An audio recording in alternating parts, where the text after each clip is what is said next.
May it please your lordships. My lord, in this item we are, on behalf of the prosecution, we are here for receiving the judgment. And I beg your lordships very kind permission as per section 9A2 for broadcast of the session, my lord. Including dais? No, excluding the dais. Much obliged to your lordships.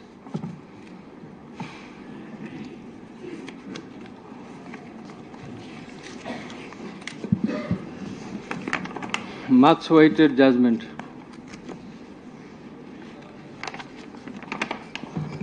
Before incepting reading out the judgment, I want to extend thanks to the investigation team headed by co-coordinator for the conducting of the strenuous job. They have done a very tough job, I will say, the investigation team. And I like to mention of Mr. Alamgir, investigating officer, and Mr. Joha, and other members of the investigation team. Many thanks to them. Thanks to my bench officers, assistant bench officers, and those who operated our devices and machineries, including Mr. Meher. He has done a lot in the preparation of the judgment. I also like to extend thanks to my registry, to all the staff, and to the respected journalists who have been working very hard to collect the information of this tribunal during the last a long period. And we are very much thankful, grateful to the members of the martyrs and those who have been injured, who have lost their eyes, their skulls, their nose, teeth, legs, hands, handicapped. In spite of being handicapped, they attended the court. They deposed in the court, and they assisted in the running of the trial of the case. We are thankful to our police personnel and all other security staff, BGB, SB, DB, Metropolitan Police, and all others. And many thanks to those who have come to depose in the court. And very much thankful to the prosecution. The learned prosecutor, Mr.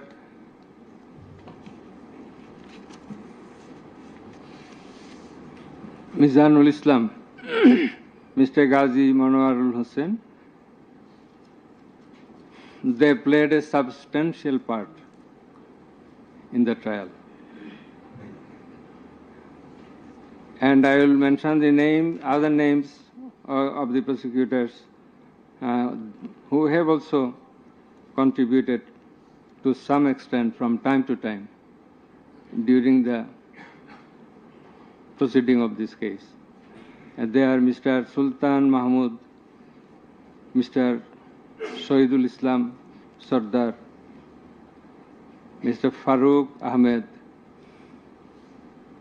Mr. Abdullah Al-Numan, Mr. Abdul Sattar, Mr. Mamun Rashid, MD Hassanul Banna, SM Moinul Karim, Mr. Saikul Mahdi, Mr. Tariq Abdullah, Mr.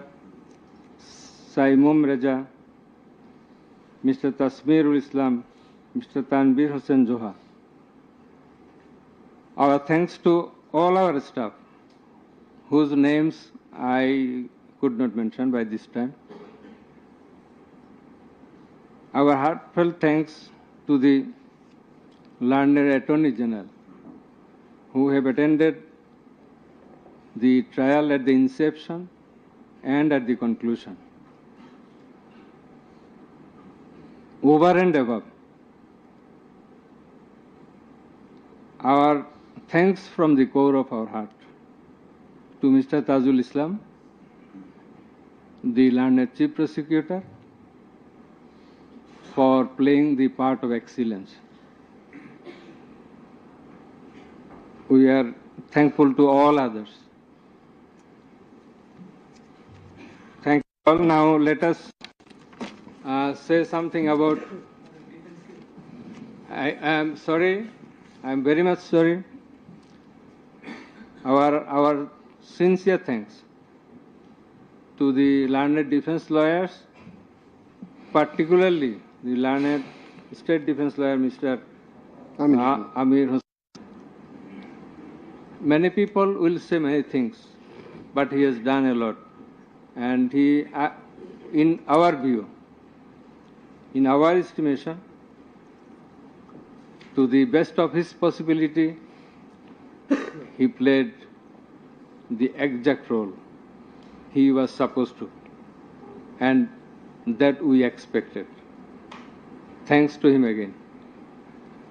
And if anyone is left, sorry that we do not by this time recollect. Our thanks to the Learned Attorney General again for his kind presence. We are sorry for being late because many things are connected in the preparation of the judgment. This is a very big matter. For the last couple of days, we could sleep very little, and we had to work continuously for 10 to 12 hours every day. So, anyway, this is our job, but all of you are waiting. You have participated in many ways. Thanks to you all. Now let us discuss something about the judgment. I want to give an idea of the judgment. The judgment comprises 453 pages.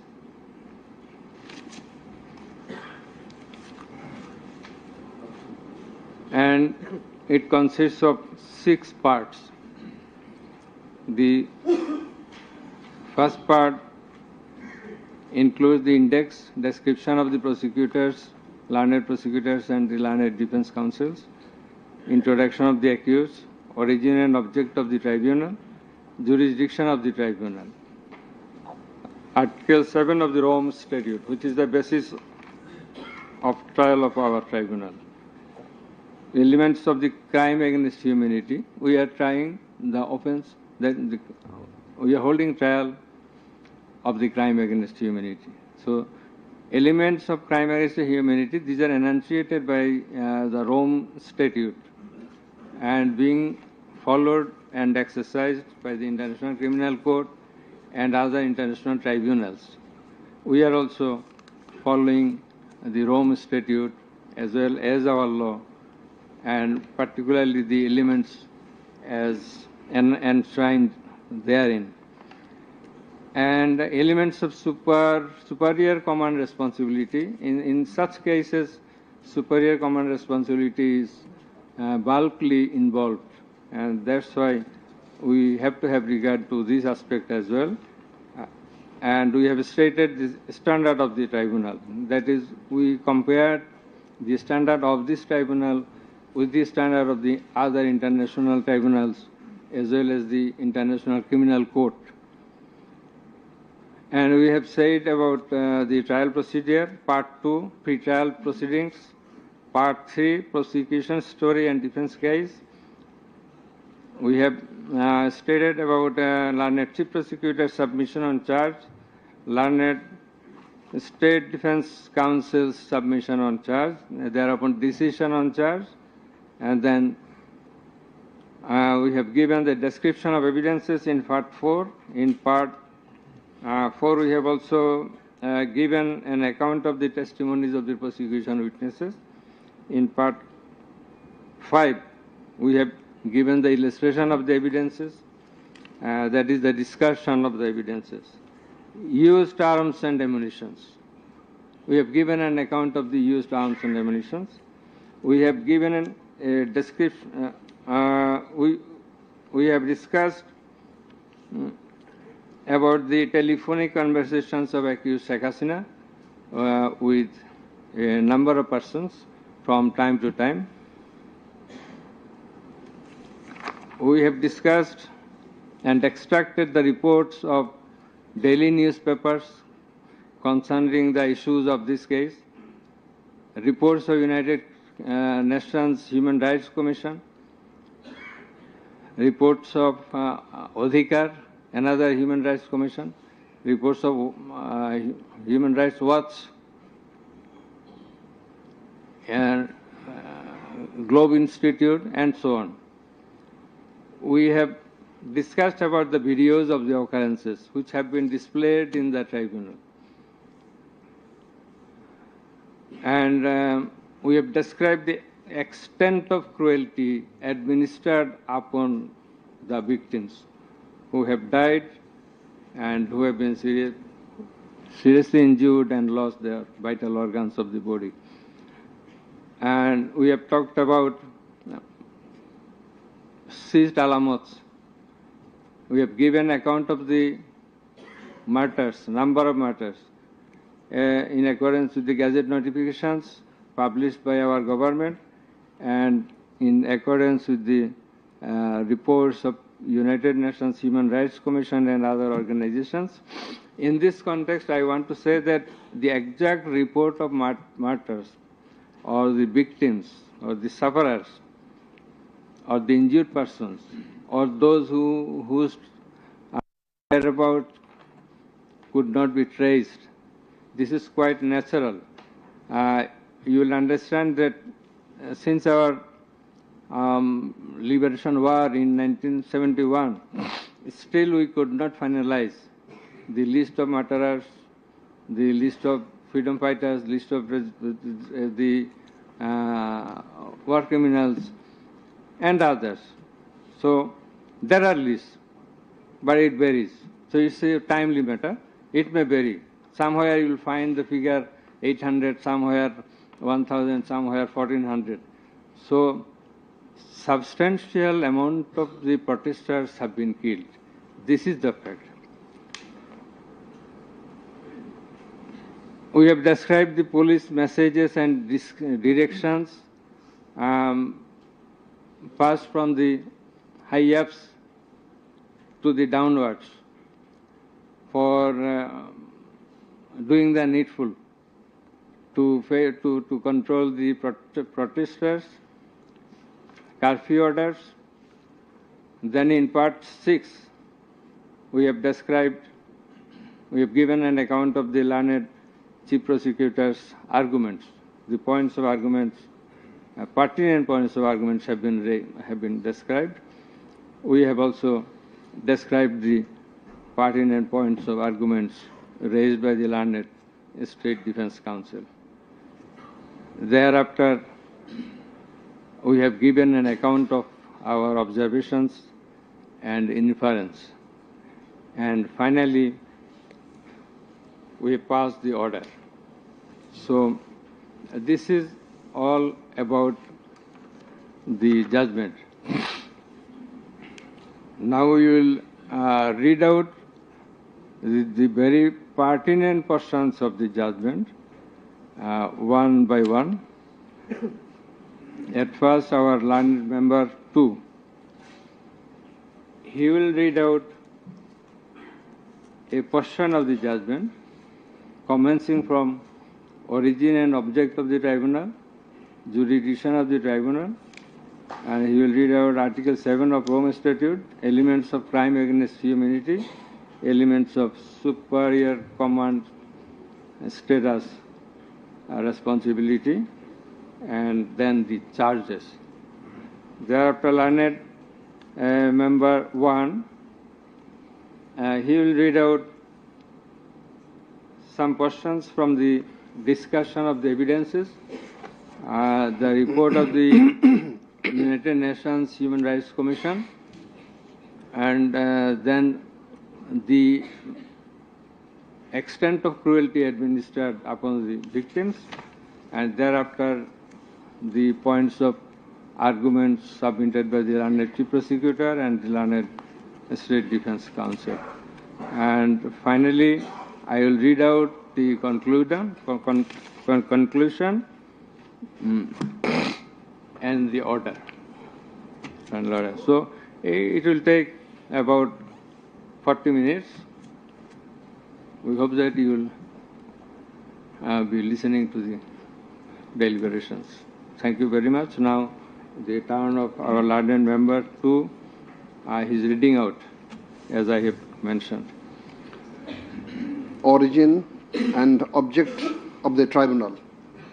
The International Crimes Tribunal has been established under the International Crimes Tribunal Act 1973 to provide for the detention, prosecution, and punishment of the persons for genocide, crimes against humanity, war crimes, and other crimes under international law committed within or beyond the territory of Bangladesh, whether before or after commencement of the Act.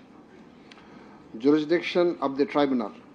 The Tribunal has got the jurisdiction to try the offences enshrined in Section 3 and 4 of the International Crimes Tribunal Act 1973. Section 3 provides, a tribunal shall have the power to try and punish any individual or group or individuals, organization, or any member of any disciplined force, auxiliary force, or intelligence agency who, irrespective of his nationality, commits or has committed within or beyond the territory of Bangladesh, whether before or after the commencement of this Act, any of the crimes mentioned in its subsection 2. According to subsection 2 of Section 3, the following acts or any of them is crime within the jurisdiction of a tribunal for which there shall be individual responsibility. The Constitution of Bangladesh has given upper hand in Article 47, Subarticle 3 thereof to the application of the provisions of International Crimes Tribunals Act 1973 in the following manner. Notwithstanding anything contained in this Constitution, no law nor any provision thereof providing for detention, prosecution, or punishment of any persons who is a member of any armed or defense or auxiliary forces, or any individual group of individuals or organization, or who is a prisoner of war for genocide, crimes against humanity, or war crimes and other crimes and crimes under international law shall be deemed void or unlawful, or ever to have become void or unlawful on the ground that such law or provisions of any such law is inconsistent with or repugnant to any of the provisions of the constitutions. Crime against humanity, namely murder, extermination, enslavement, deportation, imprisonment, abduction, confinement, torture, rape, sexual exploitation, enforced disappearance, human trafficking, sexual slavery, enforced prostitution, forced pregnancy, enforced sterilization, or other inhuman acts, when committed as part of a widespread or systematic attack direct against any civilian population with knowledge of the attack, or persecutions on political, racial, ethnic, or religious grounds, whether or not in violation of the domestic law of the country were perpetrated. Section 4 provides as follows. Any individual or groups of individuals or any member of any disciplined force, auxiliary force, or intelligence agency who commits a crime within the jurisdiction of the tribunal shall be responsible and liable for a punishment.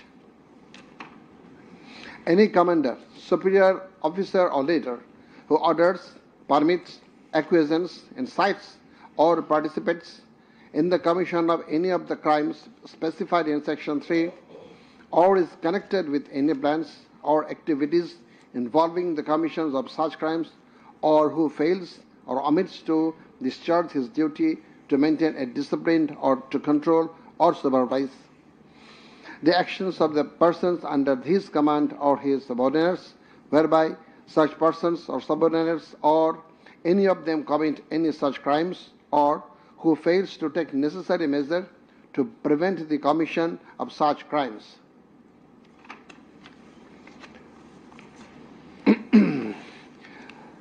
Now, crimes against humanity according to Rome Statute.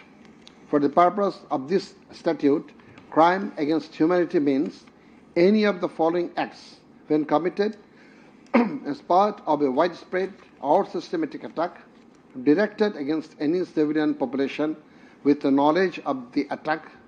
A. Murder. I am reading the relevant ones. Murder, torture, other inhuman acts of a similar character intentionally causing great suffering or serious injury to body or to mental or physical health. The core offense in the instant case is the crime against humanity. Thus, we have to see what elements are required to constitute this crime. In Section 4 of the Act, there must be an attack. B. The attack must be widespread or systematic. C. The attack must be targeted a civilian population. D. The attack must be within the knowledge of the superior, or the superior should have known of the attack in order to hold him or her liable for the crime. The superior must have been in the control over the concerned subordinates. Elements of superior command responsibility. From the jurisprudence and eminent from the international crimes tribunals, it is generally agreed that 4 elements must be proven for a person to be held responsible as superior. The elements are: 1. An international crimes must have been perpetrated by someone other than the accused. 2. There existed a superior-subordinate relationship between the accused and the perpetrator. 3. The accused as a superior knew or had reason to know that the subordinate was about to commit such crimes or had done so. 4. The accused as a superior failed to take the necessary and reasonable measure to prevent such crimes or punish the perpetrator. Section 4, subsection 2 of the International Crimes Tribunal Act provides that any commander or superior officer who orders, permits, acquiesces, or participates in the commission of any of the crimes specified in Section 3 or is connected with any plans and activities involving the commission of such crimes, or who fails or omits to discharge his duty to maintain discipline or to control or supervise the actions of the persons under his command or his subordinates, whereby such persons or subordinates or any of them commit any such crime, who fails to take necessary measures to prevent the commission of such crime is guilty of such crimes. Now, I am going to read the charges. On the point of the jurisdiction of this tribunal raised by the learned State Defense Council, it may be noted that there is no scope in law to raise such question, since question of jurisdiction of the tribunal is barred by Section 24 of the International Crimes Tribunal Act. Regarding the allegations against the accused, he merely made flat denials thereto, without showing anything subsistence contrary to the acts complained of. On the other hand, on perusal of the formal charges and the documents submitted therewith, and also in consideration of the submission of the learned Chief Prosecutor and the learned State Defense Counsel, it has been made to appear to us that there are sufficient grounds for framing charges against the accused under Section 3, subsection 2, read with Section 4 of the Act. On hearing both sides, 5 charges were framed against accused Sheikh Hasina individually, and separate 5 charges were framed against accused Asaduzzaman Khan Kamal and Chaudhry Abdullah Al Mamun jointly. But on scrutiny of the documents and examination of the witnesses of the tribunal deems to condign to reshape the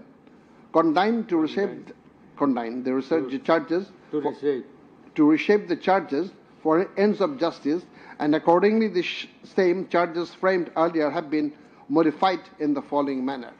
Charge number 1.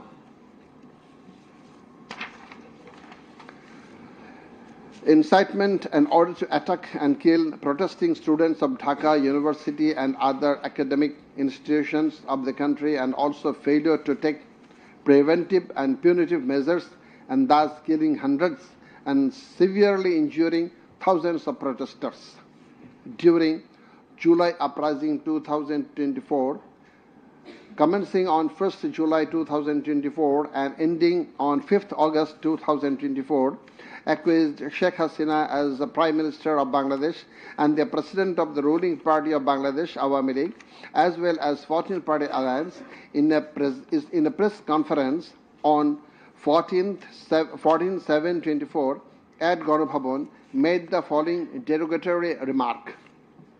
মুক্তিযোদ্ধার নাতিপুতিরা চাকরি পাবে না তো কি রাজাকারের নাতিপুতিরা চাকরি পাবে? If the grandchildren of freedom fighters should not get jobs, should the grandchildren of Rajakars get it? Pointing towards the protesters of anti-discrimination student movement while demanding rational reform of quota system in government job, whereby the left defamed and aggrieved, since Rajakars are considering as collaborators of occupant Pakistan Army during Liberation War of 71. And thereafter, the term has been being used to stigmatize an individual or group of individuals as enemy of the state of the people. Moreover, in a telephonic conversation with ASM Maksud Kamal, the then Vice Chancellor of Dhaka University, Sheikh Hasina, mentioned that she ordered to hang the protesters as the Rajakars have been hanged before. Furthermore, being incited and inspired by the said remark, Cabinet Minister and Awami League Secretary Obaidul Qadir, separately charged, made another provocative, aggressive remark on 15th July of 2024 at 12 noon, saying, Andolon Domone Chhatroligi Jotheshto. Chhatroligi is enough to bring the movement under control. And as such, the students, female and male, came down to the streets chanting slogans against herself and her party of government. Meanwhile, her subordinates, including the cabinet members, police, and other law enforcing agencies, activists of four-party Awami League and its affiliated and allied organization go to incited and inspired of the aforesaid remarks of you and Obaidul Qadir, and thus they launched widespread and systematic attack within your full knowledge upon the peaceful statement protesters in Dhaka University, causing 297 students injured and many others in different educational institutions throughout the country, including Rangpur Begum Rokeya University, where Abu Said was brutally shot dead by police. By your incitement and order to kill the protesting students who have been injured and killed as the aforesaid, and also by failure to take preventive and punitive measure against the perpetrators, accused Sheikh Hasina committed the crimes against humanity under Section 3, subsection 2, under Section 4, subsection 1, clause B, and Section 4, clause 3 subsection 3, read with section 20A of the International Crimes Tribunal Act 1973. Charge number 2, order to use lethal weapon, drones and helicopters to kill the protesters and execution of the order. During the July uprising 2024, accused Sheikh Hasina held a conversation over telephone with Dr. A.S.M. Maksud Kamal, the then Vice Chancellor of Dhaka University, from Ganabhavan on 14th July 2024 at about 11 p.m., wherein she mentioned that she already ordered to kill the protesters like the Rajakars who have been hanged before. Again on July 18th, Sheikh Hasina conversed over telephone with Sheikh Fazlanur Taposh, the then Mayor of Dhaka South City Corporation, mentioning that she had already given direction to the law enforcement agencies to use helicopter and lethal weapons to kill and eliminate the peaceful, unarmed civilian protesters, and also ordered them to use drones to locate the protesters. She also told him that she passed orders to arrest and protesters across the country.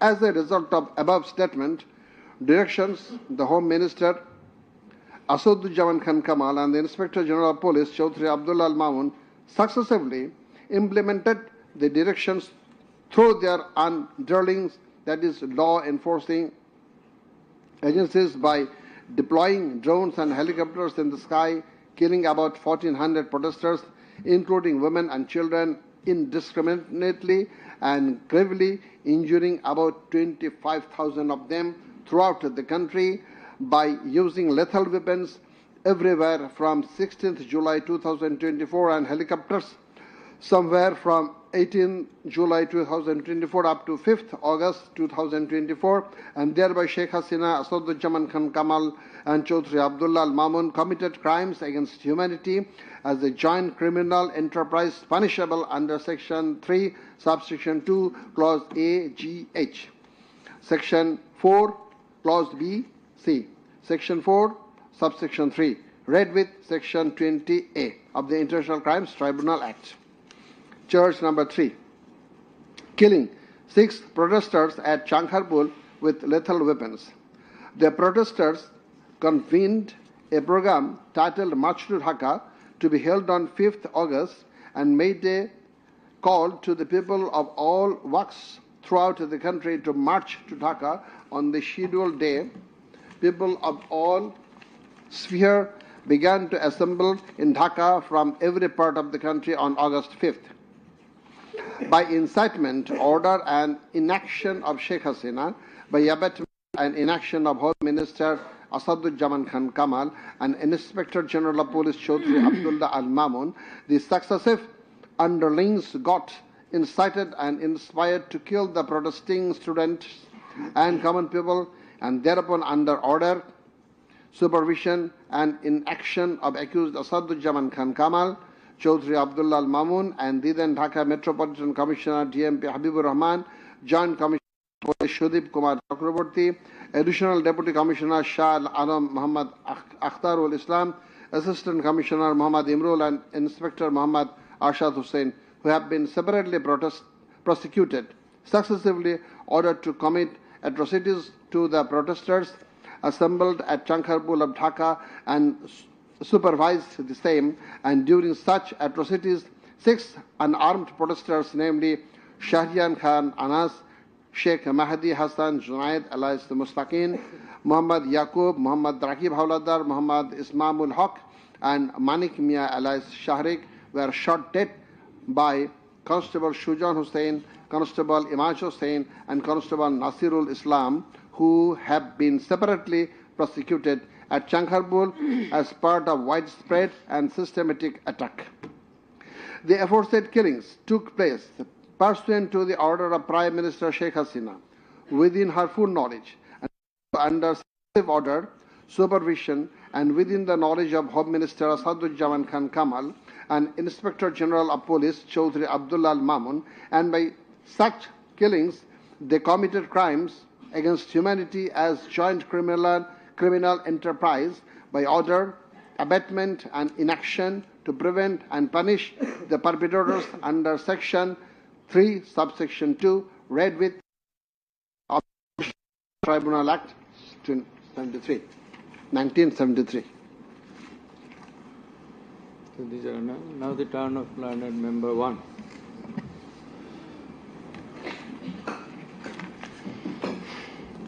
It transpires from the prosecution witnesses deposed in corroboration of the facts of incitement and order of accused Sheikh Hasina to deploy drones and helicopters and also to use lethal weapons to kill the protesters.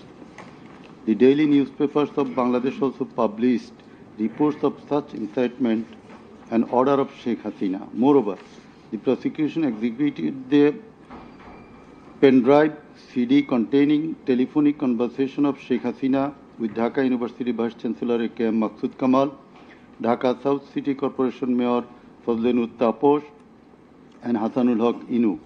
The concerned device containing the said conversations have been played in the tribunal, and thereupon we find that in the conversation with the Dhaka University Vice Chancellor A.S.M. Maqsood Kamal, accused Sheikh Hasina mentioned that she already ordered to hang the students as Radhakars have been hanged.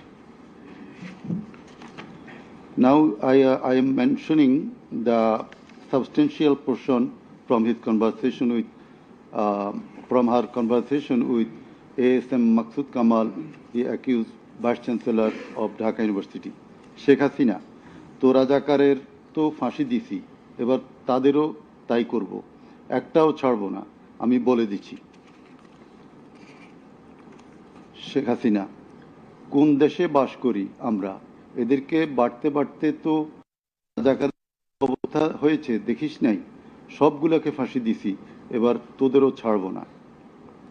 Sheikh Hasina, সব এইগুলাকে বাইর করে দিতে হবে, আমি বলে দিছি আজকে সহ্য করার পরে অ্যারেস্ট করবে, ধরে নেবে এবং যা অ্যাকশন নেওয়ার নেবে।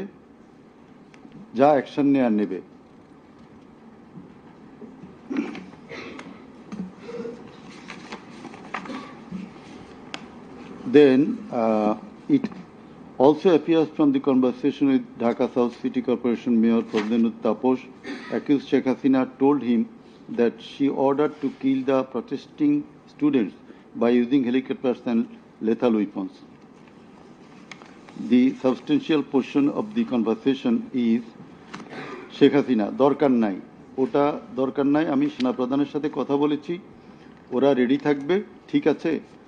এখন তো আমরা অন্য করতেছি, ড্রোন দিয়ে ছবি নিচ্ছি আর হেলিকপ্টারে হচ্ছে মানে কয়েক জায়গায়। তাপস, তাহলে ওই কিছু ছবি দেখে পাকড়াও করা যায় না তাদের রাতের মধ্যে? শেখ হাসিনা, সবগুলিকে অ্যারেস্ট করতে বলেছি রাত্রে। তাপস, হ্যাঁ, পাকড়াও করলে ওদেরকে। শেখ হাসিনা, না, ওটা বলা হয়ে গেছে, ওটা নিয়ে র্যাব, ডিজিএফআই, এনএসআই সবাইকে বলা হয়েছে যে যেখান থেকে যে কয়টা পারবা ধইরা পেল। তাপস, জি। শেখ হাসিনা, ওটা বলা আছে, আর এখানে গ্যাদারিং দেখবে সেখানে, আর যেখানে গ্যাদারিং দেখবে সেখানে ওই উপর থেকে করাচ্ছি, অলরেডি শুরু হয়েছে কয়েকটা জায়গায়। তাপস, জি।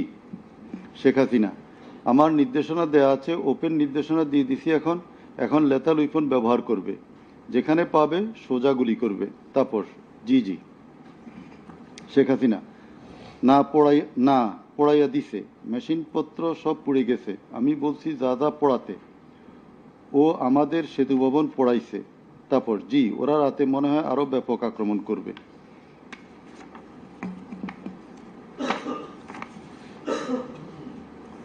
In the conversation with the Hasanul Haq Inu, accused Sheikh Hasina mentioned of bombing upon the protesters from the helicopter. The substantial portion, relevant portion from the conversation.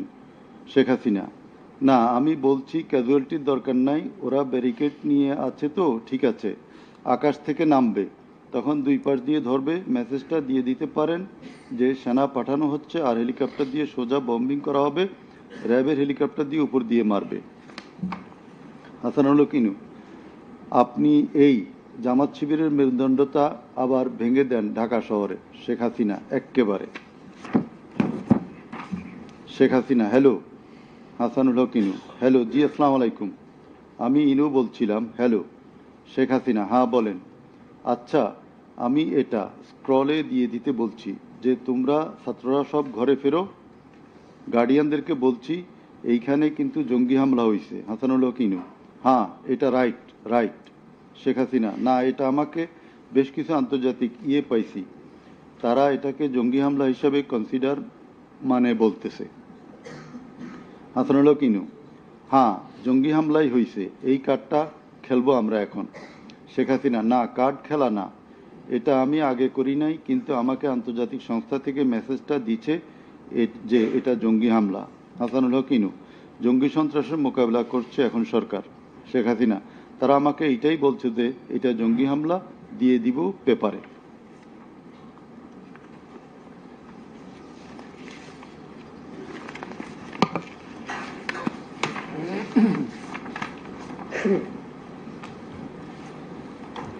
Reports of international and national organizations. United Nations Human Rights Office held an investigation into July-August 2024 atrocities in Bangladesh and mentioned in its report that the following inhuman and unlawful acts were committed by protesters during the movement and reported as follows.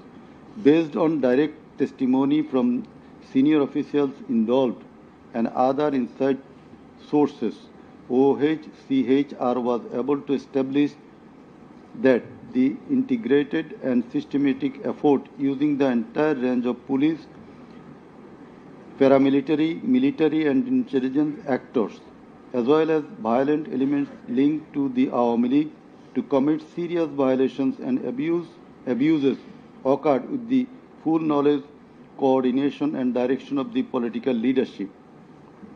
The then Prime Minister and Home Affairs Minister led parallel efforts to coordinate the security and intelligence apparatus. Both received regular reports on the situation on the ground from multiple sources. According to senior official testimony, reports provided to the Prime Minister by senior officials on 21 July and in early August specifically conveyed concern about excessive use of force.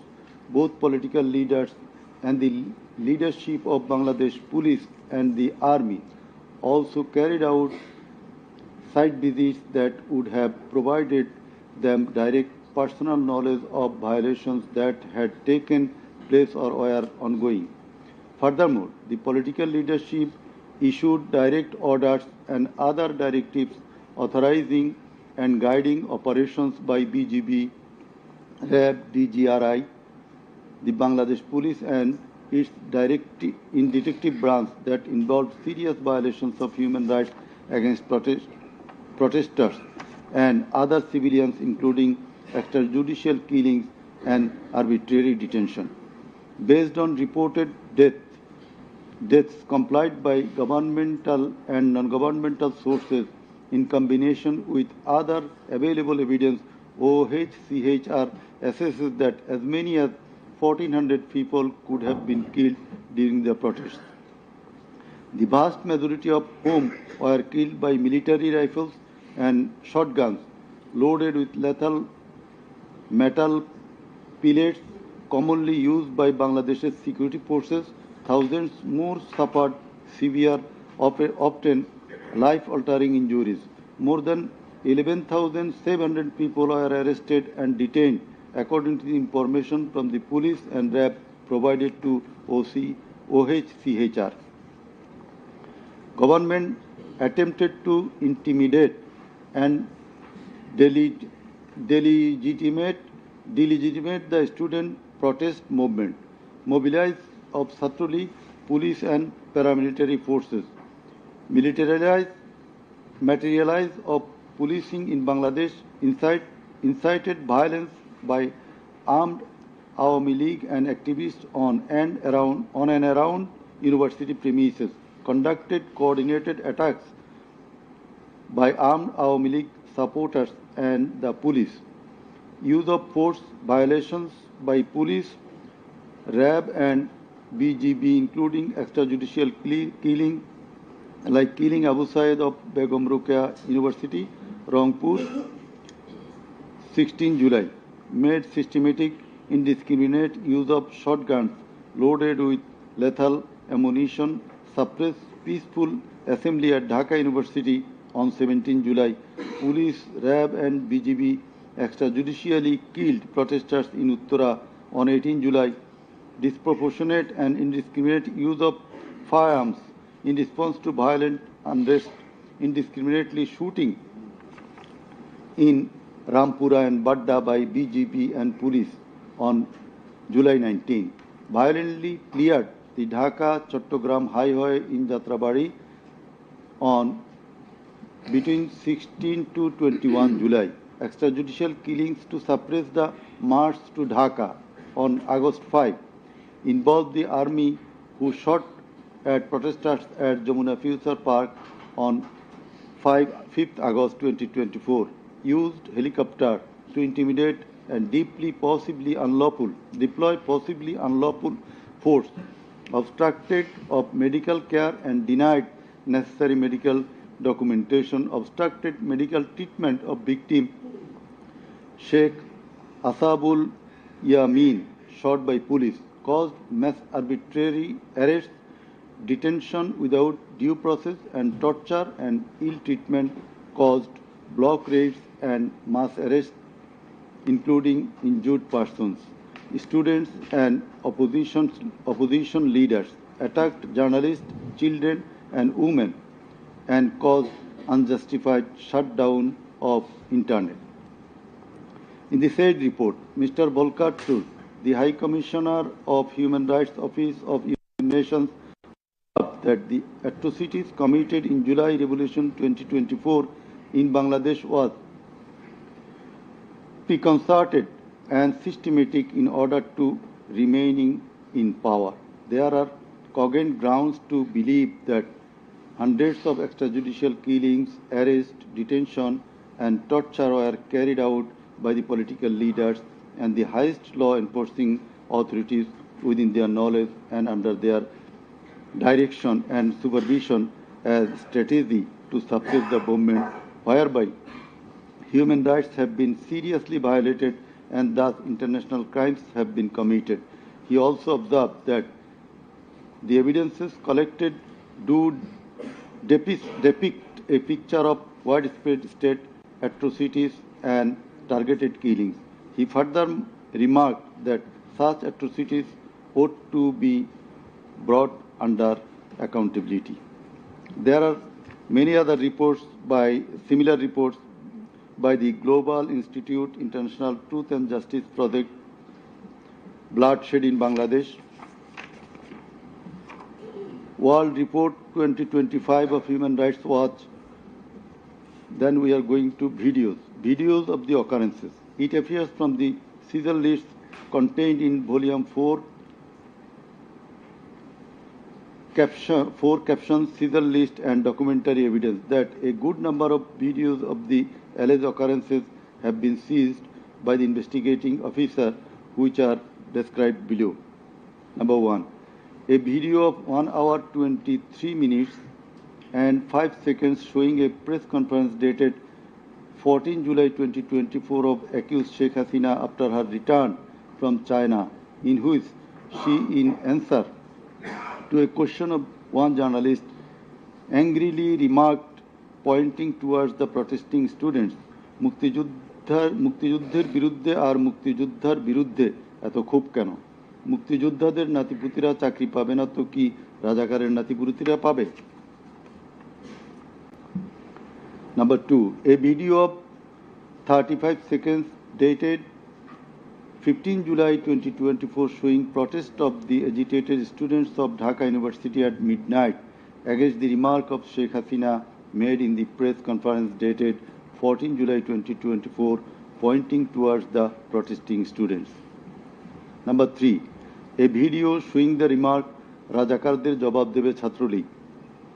Number 4, a video of 1 minute 5 seconds which shows attack upon the students of Kota movement by Bangladesh Chhatra League leaders and activists on 15 July 2024 at night. A video which shows that Prime Minister Sheikh Hasina, while visiting damaged metro rail station on 26 July 2024, defended her previous comment in the press conference dated 14 July 2024. Number 6, a video showing Prime Minister Sheikh Hasina in course of her deliberation in a function of Jubo Mohila League held in July 2024 commented that the Kota movement was illogical and also commented Jamaat Shibir Manusher Jatna. Number 7, a video showing some adverse remark of Sheikh Hasina against the female students of Ruqya Hall of Dhaka University meeting at her office on 15 July 2024. A video showing how Sheikh Hasina asked Delhi to attack Dhaka. A video shows the scenario of how protesting student Mugdho was shot dead in the July movement. This video was broadcast by YouTube channel named Narrative Bangladesh on 19 April 2025. A video which shows the scene of shooting a young person named Ridoy by police in the July movement. This video was broadcast by YouTube channel named International Truth and Justice Project on 15 January 2025. A video named Jatrabari Evidence of a Massacre Bangla showing the scenarios of killing and torturing some participants of the movement. This video was broadcast by International Truth and Justice Project YouTube channel on 14 January 2025. A video showing the scene of carrying bullets stricken young man named Nafiz at Farm Gate of Dhaka. This video was broadcasted in Jamuna TV YouTube channel on 14 August 2024. A video showing how movement participant Khokon Chandra Burman was injured with gunshot in his face. It appears that the whole face, including mouth, nose and eyes of Khokon Chandra Burman have been completely disfigured. This victim deposed in the tribunal as PW number 1. A video titled Nirmam 19 July শতাধিক লাশ হাজারো গুলিবিদ্ধ রক্তের জন্য হাহাকার DMC 19. A video titled RAB Helicopter Attacked Kota Andolan 2024 showing operation upon the protesters from RAB helicopters at different parts of Dhaka in July 2024. A video showing how protester Imam Hassan Taim Bhuiya was shot dead at Jatrabari, Dhaka. 4 videos in a pen drive showing the passing of order by DMP Commissioner Habibur Rahman to the subordinate asking them to shoot the protesters below waist. A number of videos showing shooting upon the protesting people from helicopter. A video showing the scene of burning the dead bodies of protesting students and common people by police at Ashulia, Dhaka on 4th August 2025 during the July movement. A video showing the scene of Abu Said, a coordinator of July movement 24, being shot multiple times by police at a close range with lethal weapon. A video showing the scene of a dead body of protester Asabul Yamin being thrown from APC armed personnel carrier by police. A video which showing the accused Home Minister Asaduzzaman Khan Kamal defending the use of lethal weapon by police. Extent of cruelty. It transpires from the evidences that cruelty of the extreme level was administered upon the dead and injured protesters. Police and activists of Awami League, Chhatra League and Jubo League blocked the entrance and exit of ambulances carrying the injuring protesters. Hospitals were asked not to give admission to the injured protesters. It appears from the testimony of PW2 that in some cases, patients were searched by police and ruling party activists. Doctors were intimidated and some of the doctors were transferred due to giving treatment to the protesting injured persons. PW3 Parveen deposed that she found an injured young man shouting, save me, under Jatrabari flyover. Blood was coming out from both of his eyes. Parveen pulled him up and put him on her shoulder and looking for a rickshaw. And then 14 to 15 armed police shot them. The injured man, being hit by bullets, fell down from her shoulder. They also shot PW Parveen at her left eye, lower abdomen and other parts of the body. Blood was gushing out of her body and thus she fell down. Coordinator of the movement, Abu Said of Begum Ruqayya University, Rangpur, was shot at a close range. Doctors were forced to change his post-mortem report 5 times. PW8 Naim Chikdar was shot at a close distance of 5 meters. He was hit by 500 bullets and 3 hospitals refused to admit him, apprising that Prime Minister Sheikh Hasina instructed to refuse admission to the protesting patients. PW8 also said that Chhatra League activists were searching him and as such he was hidden in separate room by the doctors. It is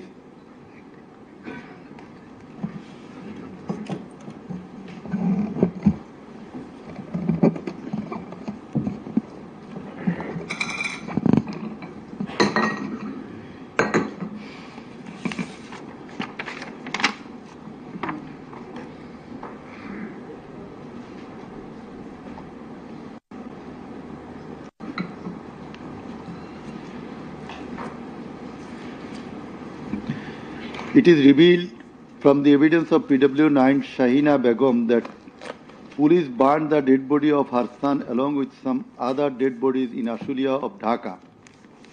PW10 MD Enab Nazez Zaki also stated that his son was killed and then the dead body was burnt by police in Ashulia. We find from the testimony of PW10 Asabur was shot dead and set ablaze. It appears from the testimony of PW13 Dr. Muhammad Mahfuzur Rahman that most patients admitted to the hospital had no skull. The detective branch members had forbidden the doctors not to be serious in the treatment of the protesting patients and also that they had been instructed from the higher authorities not to release the protester patients admitted there. The patients were mostly aged 13 to 30 years. The DB also asked the doctors not to admit any more patients injured in the movement. This witness also said that in order to hide the injured patients from the sight of DB personnel, the doctors adopted some tactic like changing the names of the patients and the type of injury in the admission register and recording road accident or other reasons instead of bullet wounds. It appears from the evidence of PW15 Dr. Hassanul Banna that police and Awami League activists prevented treatment of the protester patients, prohibited new admission of such patients, checked admission register, took away a list of patients, set down entrance of the hospital and prevented entrance and exit of the ambulances and patients. This witness also said that one patient named Mustaqin Billah was admitted through an alternative entrance. To save the protester patients, the doctors had to change the name of the patients and particular of their problems. Remove them from the general ward to the post-operative ward, ICU, special cabin. He added that treatment was given to such patients at risk of life of the doctors. We find from the deposition of PW 18, Dr. Razibul Islam, that he was forced to change the post-mortem report of Abu Said 4 to 5 times. He was threatened with the saying that if he does not change the cause of death of Abu Said, he would be prosecuted. He was further told that there was an intelligence report against him. PW 19 Shariful Islam was injured in the bombardment in Kustia. 62 pellets were removed from his body and 500 more still in his body. It is revealed from the evidence of PW 21 Dr. Zakia Sultana that on 18 July 2024 they received 200 patients aged about 14 to 25 years with bullet injuries. On 19 July 2024, also similar number of patients with bullet injuries were admitted in the hospital. Numerous patients with bullet injuries were admitted on 4th, 5th, 6th August 2024. It further appears from the evidence of this witness that out of apposite patients, 493 lost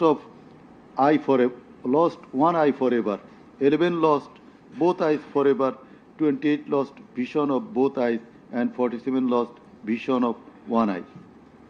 It appears from the evidence of PW 22, Mr. Idris, that while his son Maruf Hussain, after being shot by police, was being taken to the hospital, a policeman poked the wounded area of his son with the rifle butt. PW 23 Amena Akhtar deposed that while Home Minister Asaduzzaman Kamal and IGP Chaudhry Abdullah Mamun were passing across Jatrabari, one police officer was showing them a video of their attacks on protesters and said, "Guli kori ekta, more ekta, ahoto hoy ekta, ektai jay, bakita jay na." It transfers from the testimony of PW 27, Dr. Mashuk Ahmed, that Chhatralik activists stopped ambulance carrying protesting wounded near Shahidullah Hall of Dhaka University. They also checked the patient identity, asked the doctors not to treat the wounded protesters and also not to be so serious in their treatment. He further said 5 doctors were transferred elsewhere due to rendering treatment to protesters with bullet injuries. This witness also stated that the direction of the gunshot wounds of the patients treated on 19, 20, 21 July and 4-5 August in Dhaka Medical College Hospital was from the top to the bottom. He meant that the gunshot was done from above, which obviously imply helicopter.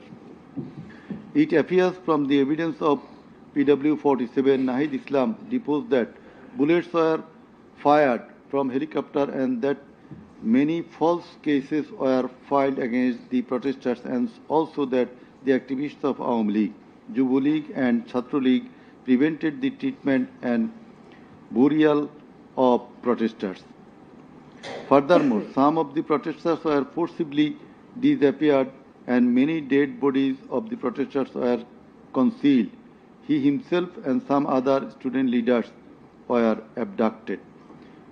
PW 48 Ali Ahsan Junaid stated that on 15 July 2024, Chhatro League activists brutally attacked and injured the Dhaka University students, hindered going to the hospital and tortured them in the hospital. He further said that the protesters were fired from the helicopter. We find from the evidence of PW 54, Mr. MD Alamgir, investigating officer, that the protester named as Ashabul Yamin was thrown down from the APC by the police.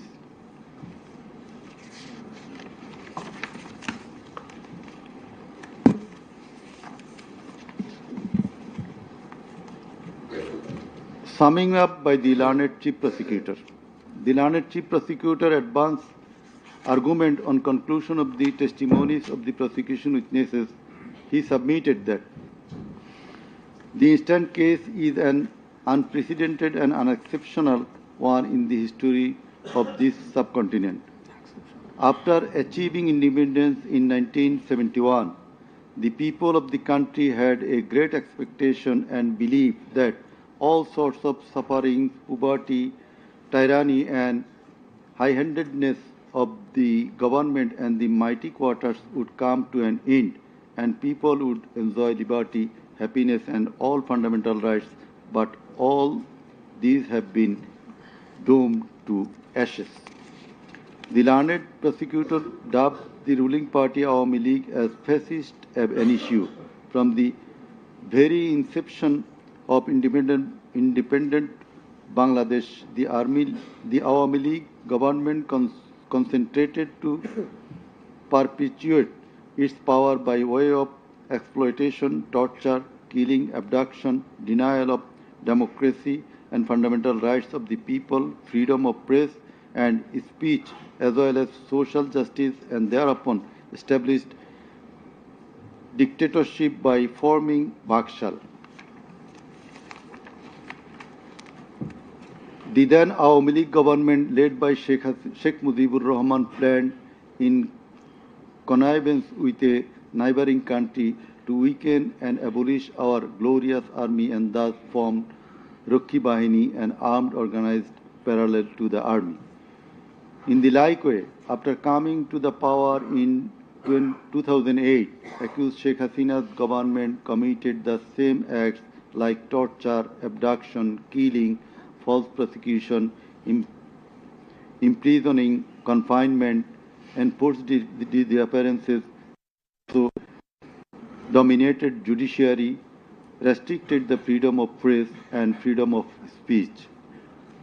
Sheikh Hasina oppressed the critics, writers, journalists, members of civil societies, lawyers and judges, and ousted many of them from the country. The then Chief Justice Sheikh S.K. Sinha, eminent writer and journalist, as well as historian Mahmudur Rahman, politician and journalist Pinaki Bhattacharya, Shafiq Rahman, Ilyas Hussain, Kanak Sarwar, Mushfiqul Fadl Ansari, Waliullah Numan, Shahed Alam, Jawad Nirjor, Tasneem Khalil, Julkarnain Shaer, Barrister Abdul Razzaq were driven out of the country for speaking the truth and criticizing the government's misrule, oppression and loopholes. In 2008, with Sheikh Hasina's conspiracy as that of her father, 57 senior army officers, while an deputation in Bangladesh Border Guard, that is BGB, were killed in an official congregation of Pilkhana BGB headquarters by the Awami League leaders and loyal army officers. Thereafter, no action was taken against those killers. In 2013, the law enforcers and the ruling party activists killed hundreds of innocent young and underage madrasa students in a congregation arranged by Islamic organization Hifazat-e-Islam at Shapla Chattor, Dhaka, without any cogent reasons, and thereafter no action was taken against the killers. For perpetuating her power, accused Sheikh Hasina politicized judiciary, army, law enforcing agencies, bureaucracies and all other departments and made them subservient of herself and her government.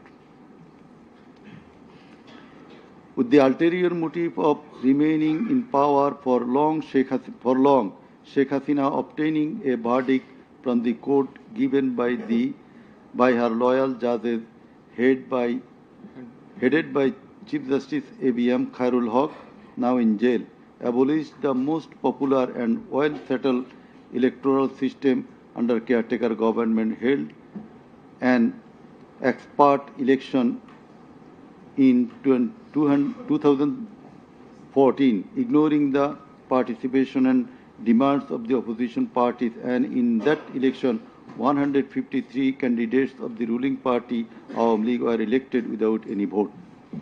Again, a partial election was held in partial election was held in 2018, in which ballot boxes were filled up in the night preceding the day of election, without carrying the demands of the opposition parties for holding election by a caretaker government for the sake of security, fairness and transparency. Accused Sheikh Hasina held another partial ex-party election known as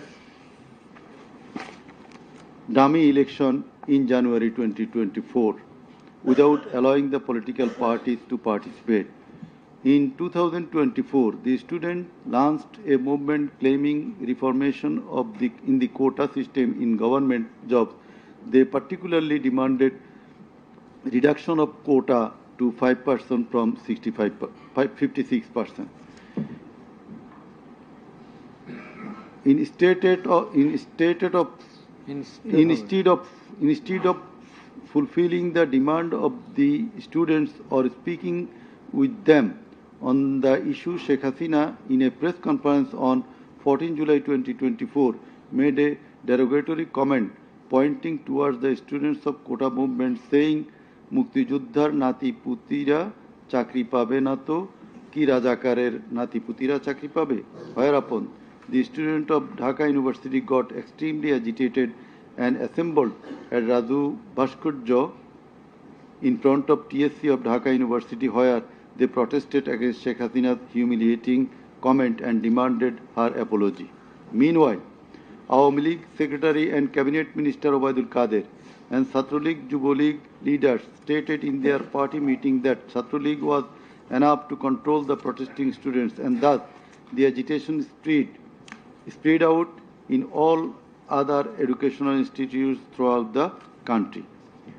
The armed activists of Chhatra League and Yuva League attacked all on a sudden upon the protesting students with deadly weapons at the midnight, causing 297 of them injured and hospitalized. Moreover, the said terrorists hindered the injured students from going to the hospital, and furthermore, they also attacked the injured students in the hospital. From 16 July 2024, the Chhatra League and Yuva League terrorists, along with the law enforcers, killed and injured many students at various parts of the country. On 16 July 2024, as part of the widespread and systematic attack, student Abu Said of Rangpur Begum Ruqayya University was repeatedly shot at a close range by police, causing his death and also injured many protesting students. Accused Sheikh Hasina ordered the law enforcers and the activists of Awami League, Chhatra League and Yuva League to use drone, helicopter, lethal weapons to kill the protesters, and accordingly, from 18 July to 1st August 2024, they killed hundreds of protesters and injured thousands throughout the country by using drone, helicopter and various types of lethal weapons. As part of the widespread and systematic attack, in pursuance of the incitement and order of accused Sheikh Hasina and direct participation, abatement order and supervision of accused Asaduzzaman Khan Kamal and Inspector General of Police Chaudhry Abdullah Mamun, 6 protesters were brutally killed and many were seriously injured with lethal weapon by police at Sankarpur on 5th August 2024. Similarly, the law enforcers and activists of Awami League, Chhatra League and Yuva League killed 6 persons at Ashulia with lethal weapons on 5th August 2024. One of the 6 was unidentified. After being shot dead, police inhumanly burned the dead bodies. Before being burned, the dead body unidentified protesters was alive. The learned chief prosecutor submitted that the family members of the martyrs, the injured victims, and other witnesses proved the opposite occurrences. The said occurrences were also recorded in videos and audios which have been played in the tribunal. The conversations recorded in DVD, CD, and the videos of the occurrences have been examined by the CID experts, who found that the said conversations and videos are not generated by artificial intelligence. In addition to the incitement, order, participation of the accused in the alleged atrocities, the accused are liable for their abstention from taking measures for the prevention of the same or taking any punitive measures against the doers thereof. Being the Prime Minister, accused Sheikh Hasina was the supreme commander of the law enforcing agencies, inclusive of the Home Minister and the Inspector General of Police, and as such, the crimes against humanity in question could not take place without the involvement, express or tacit of them. The learned chief prosecutor added that the movement of the students continued for 36 days, during which, as stated herein before, hundreds of protesting students and common people were killed and thousands were seriously injured, most of whom became permanently handicapped and blind. But accused Prime Minister Sheikh Hasina and the other accused and none of the government authorities or the leaders of the ruling party Awami League expressed concern or remorse for such atrocities so far.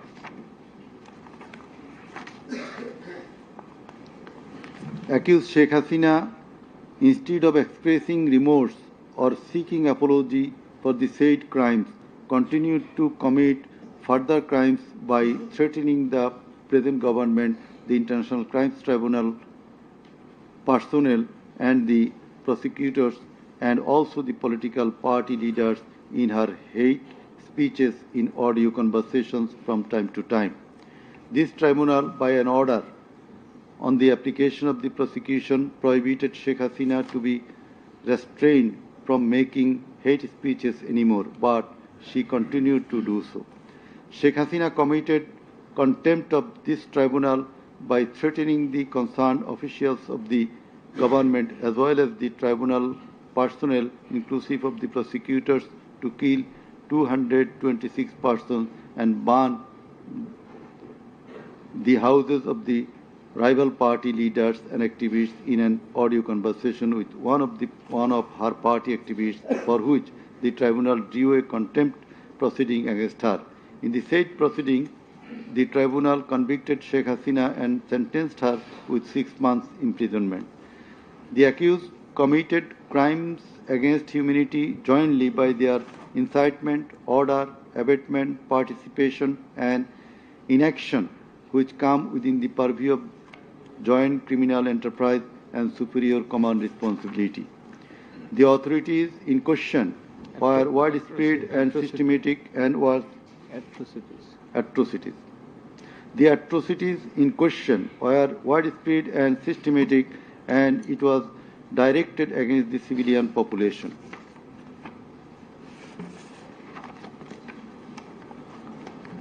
The learned chief prosecutor concluded his submission with the saying that in the circumstances it has been proved and established beyond reasonable doubt that the accused committed the crimes against humanity by their incitement, order, participation, abatement, and also inaction, whereupon they deserve the maximum punishment as prescribed by Section 3, subsection 2, A, G, H, and Section 4, subsection 1, subsection 2A, 4.2b, 4.2c, and 4.3 of the International Crimes Tribunal Act 1973. He added that the evidences against the accused are so strong and adequate that if they are tried in any other court or tribunal in the world, they would be awarded the maximum punishment. It may be noted here that the learned prosecutor, Mr. Sheikh Mahdi, assisted the chief prosecutor by referring a number of decisions of different international tribunals. In the summing up session, the learned Attorney General of Bangladesh appeared and shared the concluding submission. In his submission, the learned Attorney General referred to the conviction and sentence of many of the heads of government and states in the world for their commission of crimes against humanity, and thereupon he asked for awarding maximum punishment to the accused of the instant case so that no other Prime Minister or the head of state recur such atrocities in the days to come. Summing up by the learned State Defense, Mr. Amir Hussain, the learned State Defense Counsel argued that accused Sheikh Hasina and Asaduzzaman Kamal are quite innocent. The accused did not incite or order or participate or abet the commission of the crimes against humanity in question. The trial itself against the accused under the International Crimes Tribunal Act 1973 is unlawful since the act was passed for the purpose of trial of the persons who committed genocide in 1971. Allegedly, the atrocities spread throughout the country, but the prosecution failed to examine witnesses of all the districts where atrocities took place. The learned Defense Counsel submitted that no helicopter was used to kill the protesting students and public in the July-August movement 2024. The audio conversations in question have not been duly examined by the experts. Although the audios have been examined by CID, the same should have been examined by some more experts. He questioned the prosecution's claim as to the number of the deaths and injured.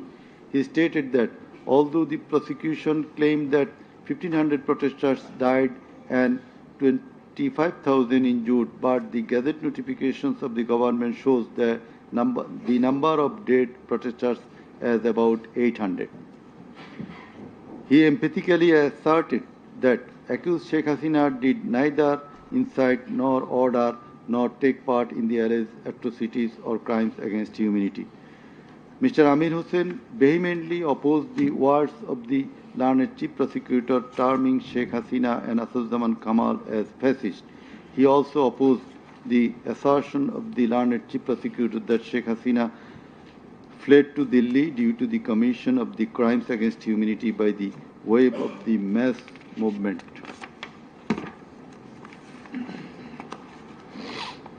Rather, she was compelled to depart the country against her will. The learned State Defense Counsel argued that the attack in question was neither widespread nor systematic nor directed against the civilian population.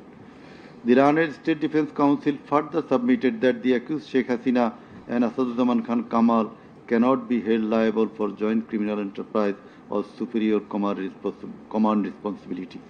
He finally submitted that accused Sheikh Hasina and Asaduzzaman Khan Kamal are quite innocent and as such they deserve to be acquitted of the charges.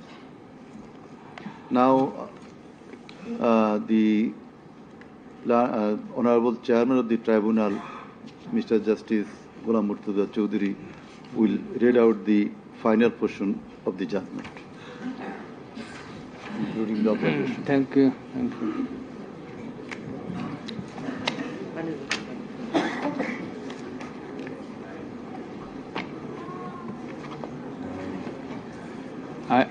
I will start with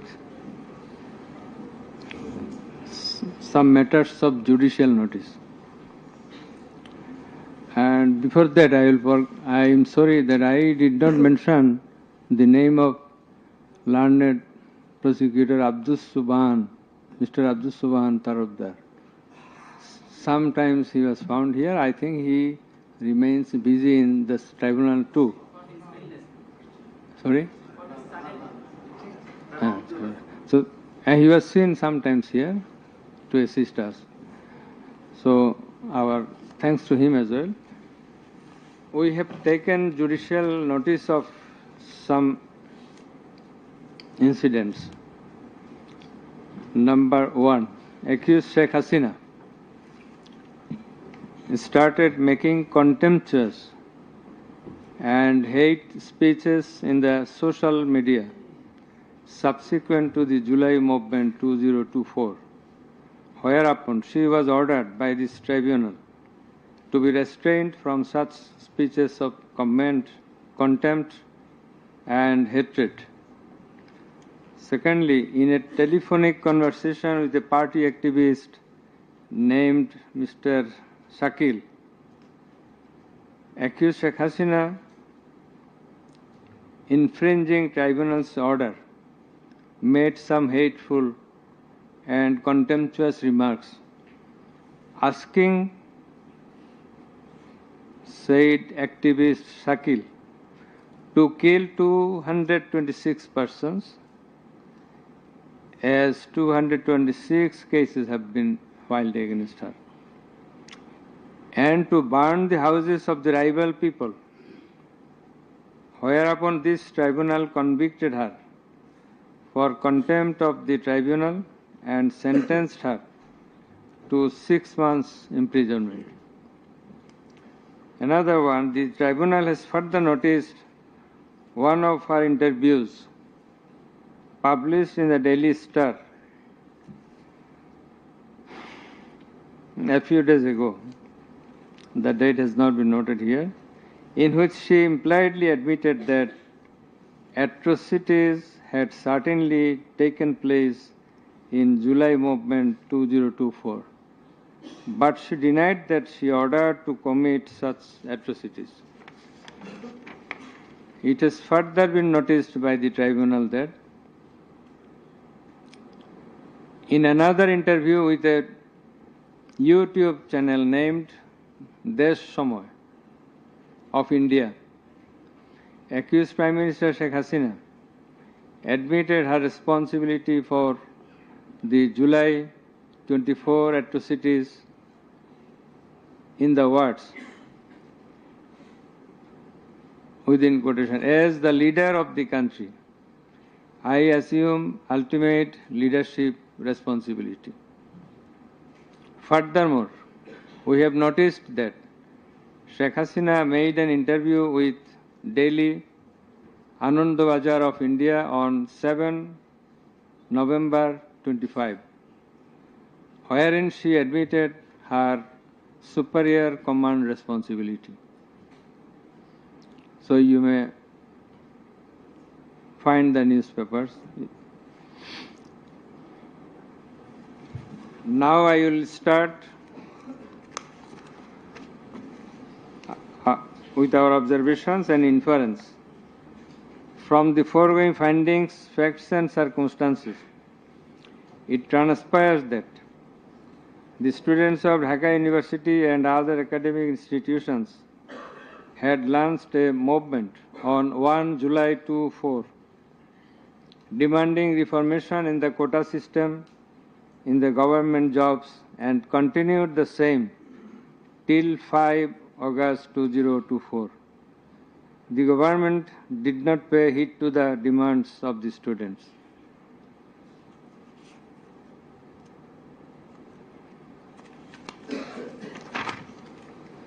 Instead of listening to the students and fulfilling their demands, the then Prime Minister, accused Sheikh Hasina, undermined the movement and made a derogatory remark pointing towards the students, terming them Rajakars. The term is an objurgation. In Bangla, this is a gali. In her words, Mukti Joddhar Natiputira Chakri pabe na to Rajakarer Natiputira pabe. As the aftermath of aforesaid objurgation and the derogatory remark of accused Sheikh Hasina, the students, including female students who were at the forefront of Dhaka University, burst into a rage and assembled at the Raju Bhaskarya in front of TSC of Dhaka University and vehemently protested against the said objurgation and defamatory words of Sheikh Hasina, and also demanded her apology and withdrawal of the said words. In the night following 14 July 2024, accused Sheikh Hasina held a telephonic conversation with Dhaka University Vice Chancellor ASM Maqsood Kamal, and in course of the conversation, Sheikh Hasina said, রাজাকারদের তো ফাঁসি দিয়েছি, এবার তোদেরও তাই করব, একটাও ছাড়ব না, আমি বলে দিচ্ছি। Rajakars have been hanged, now they also will be hanged, none will be spared. I have already ordered. This is the translation. She again said, রাজাকারদের কি অবস্থা হয়েছে দেখিস নাই, সবগুলোকে ফাঁসি দিছি, এইবার তোদেরও ছাড়ব না। In the said conversation, Sheikh Hasina further said, আমি বলে দিচ্ছি আজকে সহ্য করার পর অ্যারেস্ট করবে, ধরে নেবে এবং যা অ্যাকশন নেওয়ার নেবে। And it is crystal clear that Sheikh Hasina expressed her incitement to the activists of her party Awami League and affiliates, Chhatra League and Yuva League, and also gave provocation to the protesters, and furthermore she expressed that she ordered to kill and eliminate the protesting students. The concerned pen drive CD containing the above conversation as well as the transcript thereof have been submitted in the tribunal. In addition to the above, on 15/7/2024, our Awami League Secretary and Cabinet Minister Ubaidul Qadir made another provocative remark, saying, Andolon Domane Chhatra League is যথেষ্ট. Chhatra League is enough to control the movement. Whereupon the protesting students of Dhaka University burst into anger and vehemently protested against Sheikh Hasina, Ubaidul Qadir and the government.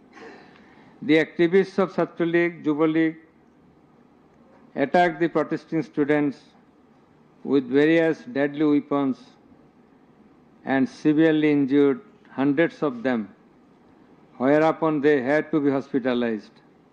The attackers impeded the injured students proceeding to the hospital and also impeded their treatment. Moreover, the attackers made further attacks upon the students undergoing treatment in the hospital. In consequence of the above noted incitements of Sheikh Hasina, in the press conference on 14 July 2024, her order to kill them, as revealed in her conversation on the following night with Dhaka University Vice Chancellor, and also the provocative and aggressive remark of Awami League Secretary Ubaidul Qadir, the law enforcers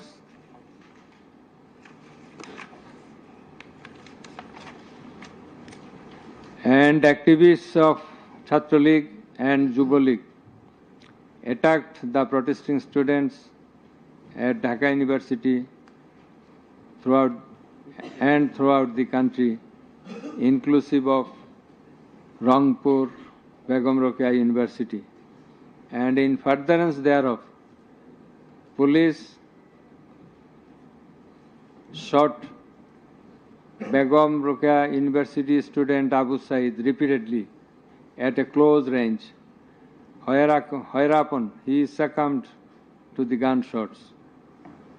The above mentioned conversation of Sheikh Hasina with the Dhaka University Vice Chancellor S.M. Maksud Kamal has been examined by the experts in the CID Forensic Laboratory, and it appears from the report of the examination that the conversation was genuine and that the same have not been generated by artificial intelligence, AI. The concerned experts deposed in corroboration of the genuineness of the impugned conversation. Furthermore, we find support of such conversation in the reports of daily newspapers. In addition to the above, the concerned CD, pen drive containing the conversations has been played in the courtroom in course of the proceeding, and thereupon the conversation seemed to be genuine.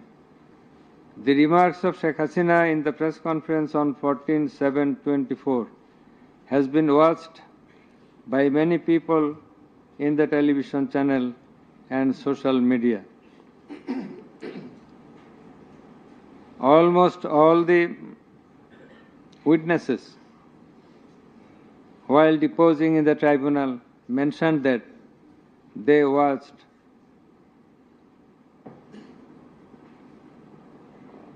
the videos in the media. Moreover, the national daily newspapers published the said remarks on 15/7/24. The remark of Obaidul Qadir was published in the news, it's a repetition, over and above said inciting remark and killing and order of killing by Sheikh Hasina and the provocative remark of Obaidul Qadir have not been denied by them.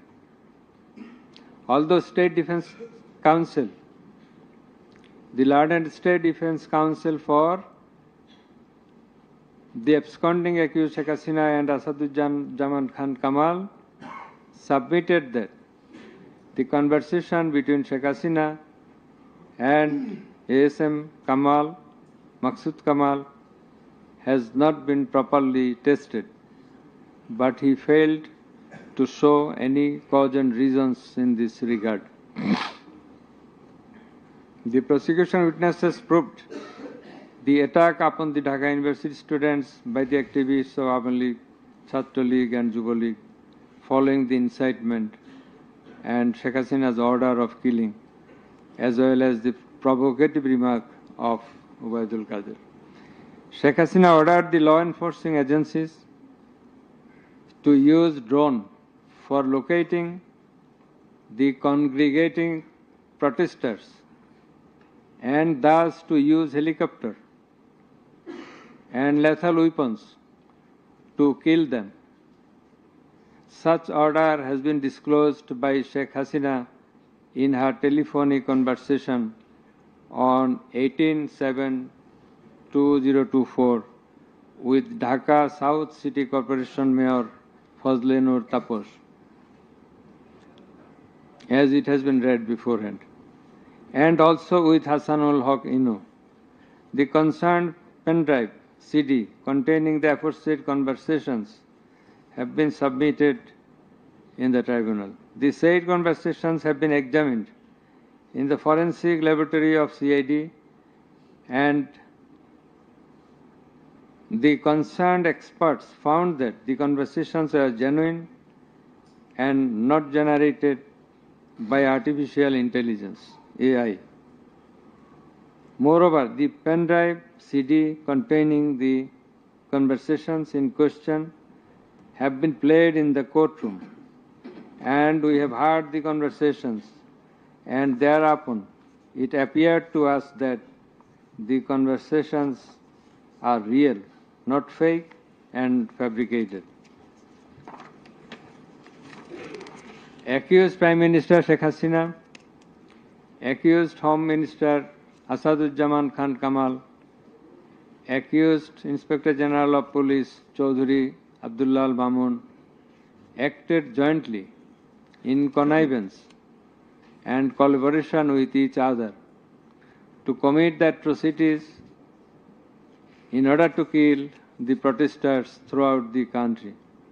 It has been disclosed by Chaudhuri Abdullah Al Mamun in his testimony that a core committee consisting of Home Secretary Jahangir, Additional Home Secretary Political Mr. Tipu Sultan, Additional Secretary Reza Mustafa, SB Chief Monirul Islam, DB Chief Harun Rashid, RAB DG Barrister Harun Rashid, DMP Commissioner Habibur Rahman, DG of BGB Major General AKM Major General Ashrafuzzaman Siddiqui, DG of Ansar Major General AKM Aminul Haq, NTMC Chief Major General Ziaul Ahsan, DGFI Chief and NSI Chief used to hold meeting every night after 19 July 2024 at the residence of Home Minister Asaduzzaman Khan Kamal. Accused Chaudhuri Abdullah Al Mamun said that instruction to the core committee used to come from the Prime Minister. He also said that at one stage of the movement, it was decided to use drone to locate the gathering of the protesters and to use helicopter and lethal weapons to control the movement. In a meeting of the core committee, Sheikh Hasina passed a direction to use lethal weapon. Additional DIG Joardar, who was present there, communicated the message to the police officers throughout the country to use lethal weapons accordingly. Furthermore, Chaudhuri Abdullah Al Mamun said that in pursuance of the remark of Obaidul Qadir and Nanak that Chhatra League and Yuva League are enough to bring the movement under control.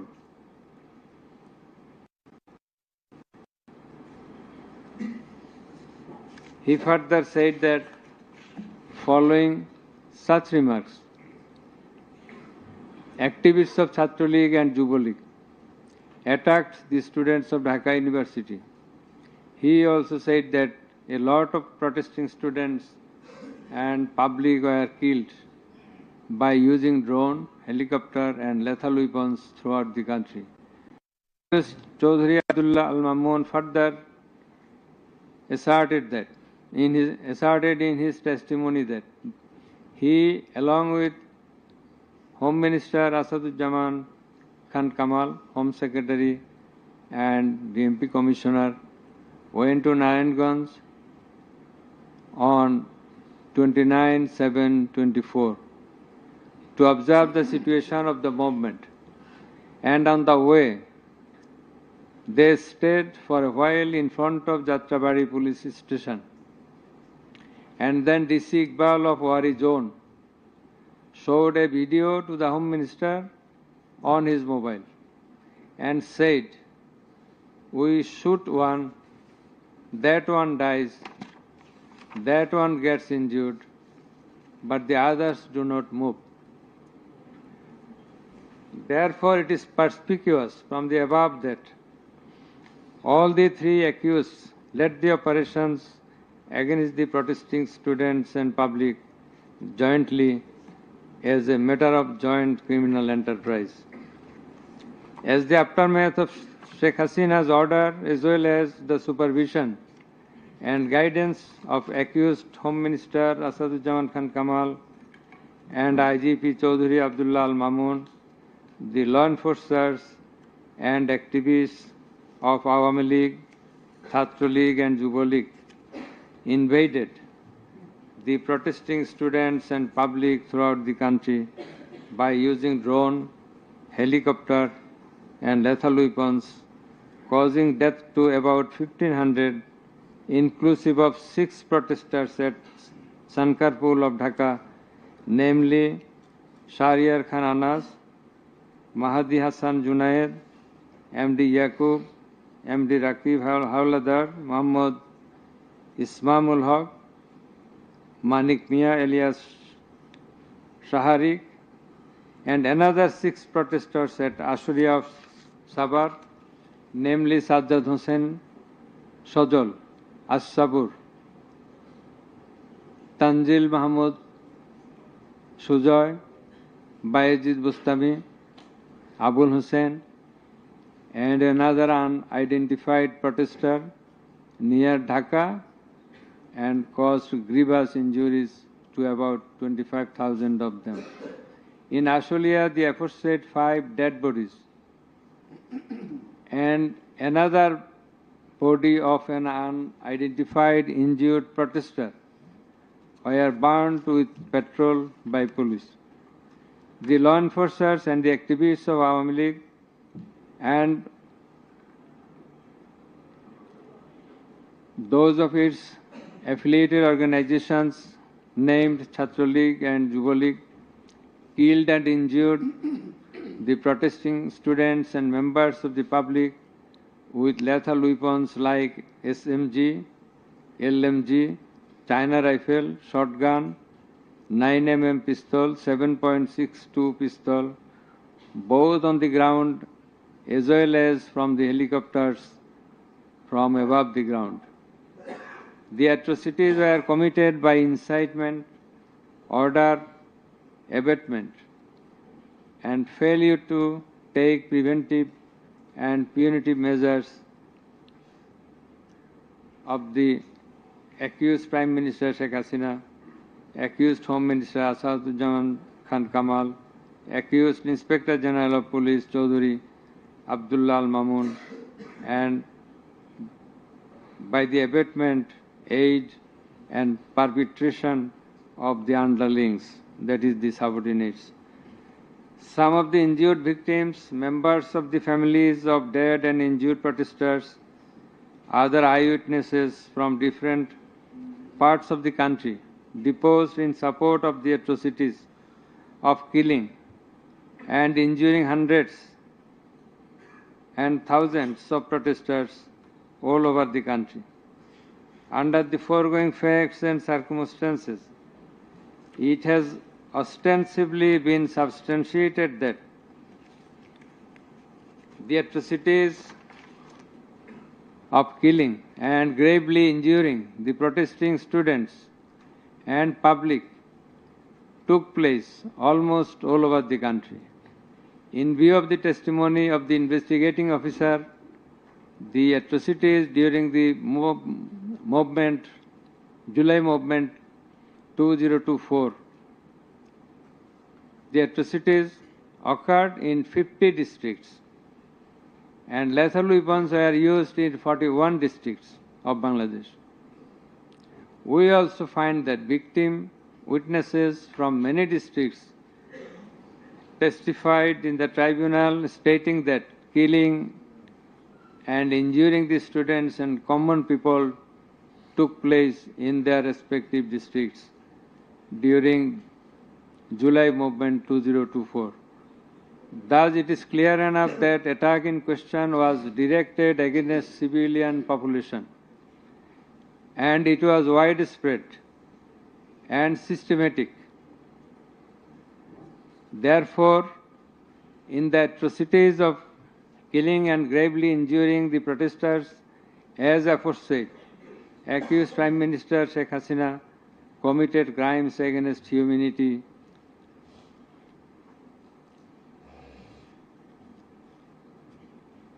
by her incitement, order, and also failure to take preventive and punitive measures under charge 1.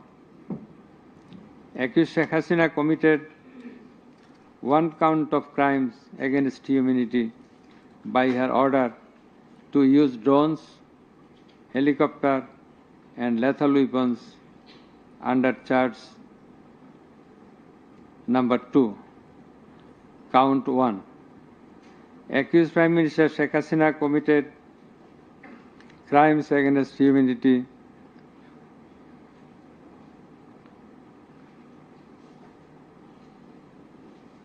on 1 count under charge 1.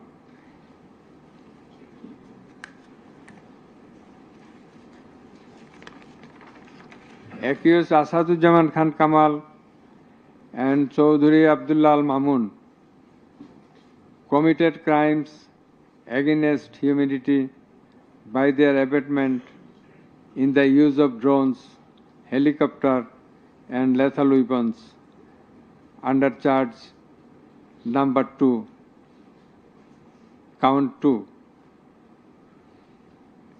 Accused Asaduzzaman Kamal and Chaudhuri Abdullah Al Mamun committed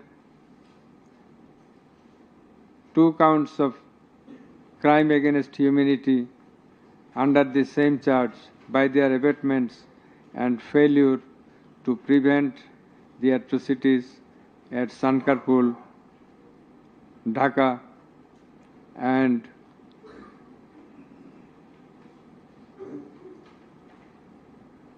also committed crimes against humanity by their abatements and failure to prevent the atrocities in Ashulia, Sabar, Dhaka under the same charge. Accused Sheikh Hasina, the Prime Minister, and as the President of Awami League and the controlling authority of all affiliated organizations, was the superior commander of the said party leaders and activists, as well as the Home Minister and Inspector General of Police, that is accused Sheikh Hasina and 2 other accused were in the superior and subordinate relationship. On the other hand, the Home Minister was the superior of the Inspector General of Police, that is, they were in the superior and subordinate relationship. As required to be an element as required by the provisions of Rome Statute. In the like way, all the police officers were subordinate to the Inspector General of Police. They worked under him. Thus, it is apparent that accused Prime Minister Sheikh Hasina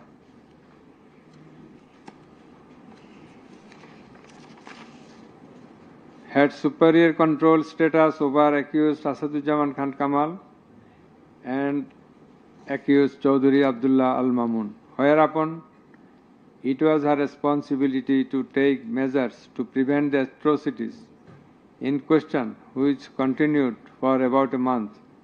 She did not also take any punitive measures against the perpetrators.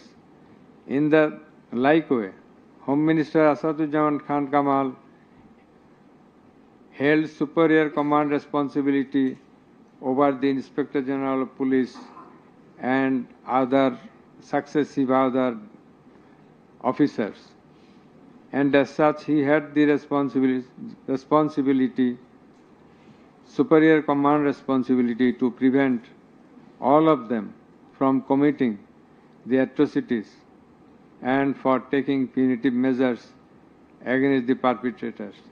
Thus, both the accused, Asaduzzaman Khan Kamal and Inspector General of Police Chaudhuri Abdullah Al Mamun, they committed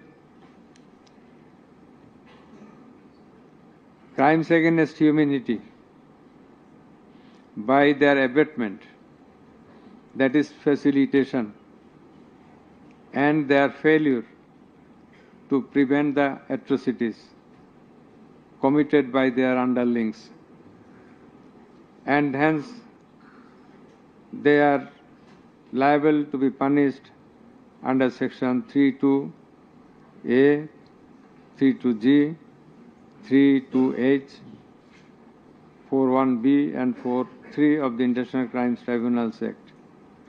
Accused Sheikh Hasina is liable to be punished under section 32A, 32H, 41B and 43 of the International Crime Tribunals Act 1973. It is obvious from the facts and circumstances delineated herein before that the law enforcers and the activists of ruling party Awami League, as well as its affiliated organizations, targeted the unarmed civilian protesters countrywide and accordingly attacked them. Therefore, In all the above discussed atrocities, the elements constituting crime against humanity have been fulfilled. The victim witnesses, the other witnesses, and the investigating officer held the accused Prime Minister Sheikh Hasina, accused Home Minister Asaduzzaman Khan Kamal, and accused Inspector General of Police Chaudhry Abdullah Al Mamun liable for the atrocities. It may be mentioned here that Mr. Chaudhry Abdullah Al Mamun, Inspector General of Police, has been tendered pardon on his application pursuant to Section 15 of the Act with a view to obtaining his evidence. He is supposed to have been directly or indirectly concerned in or privy to any of the crimes specified in Section 3 on condition of his making a full and true disclosure of the whole of the circumstances relative to the crime and to every other person concerned, whether as principal or abettor in the commission thereof. According to subsection 2 and 3 of Section 15,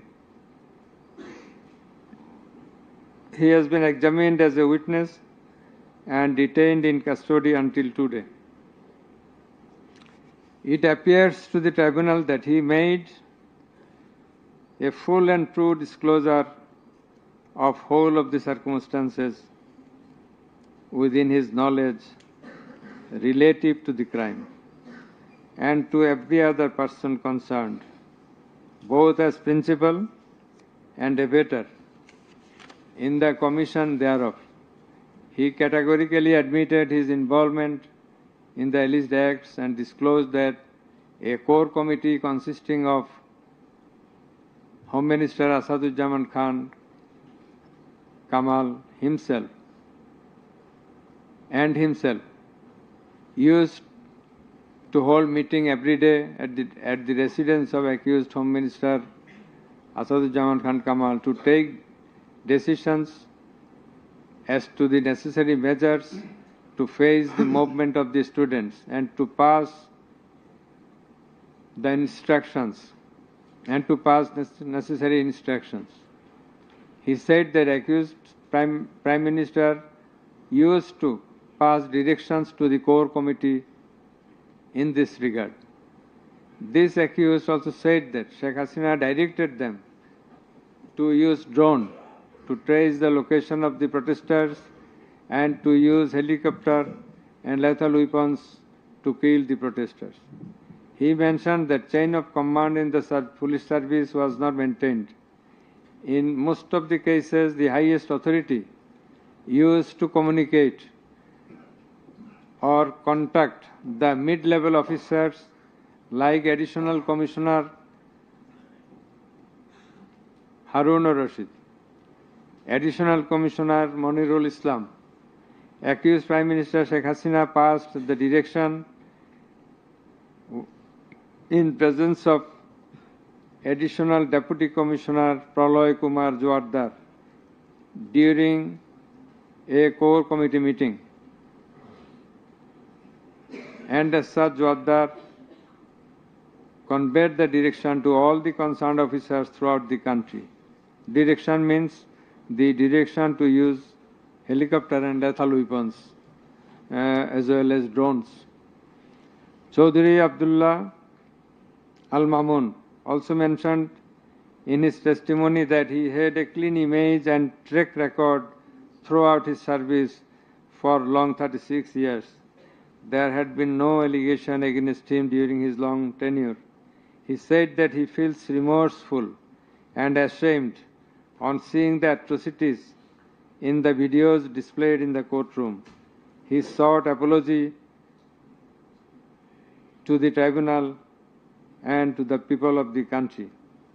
Although accused Chaudhry Abdullah Al Mamun claimed to have made full disclosure of the circumstances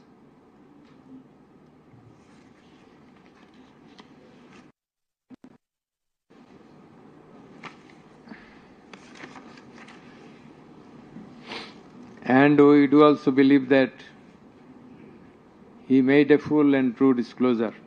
But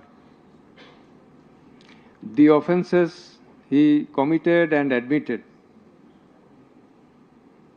is punishable with the capital sentence. And as such, in consideration of his disclosure and the gravity of the offences, we do incline to convict him and award him a lenient sentence, which will be declared later on. By the aforesaid acts and omissions, the accused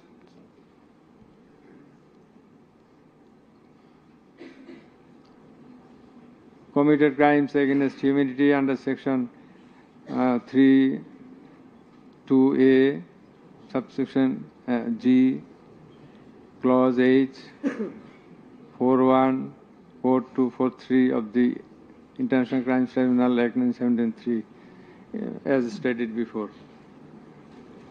Accused Sheikh Hasina and Asaduজ্জামান Khan Kamal remained in abscondence ab initio, despite the fact that notices and warrants were duly served in their given address according to law. Moreover, they were asked by publishing notice in 2 daily newspapers to appear and contest the case,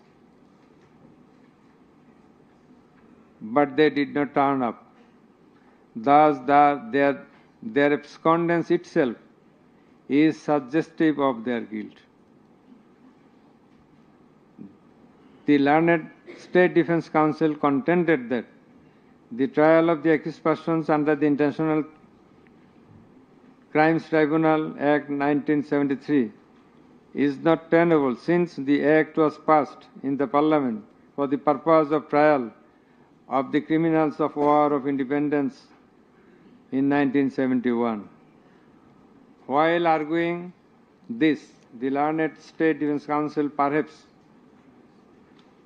did not have a refusal of the provisions of the Act as well as the preamble thereof.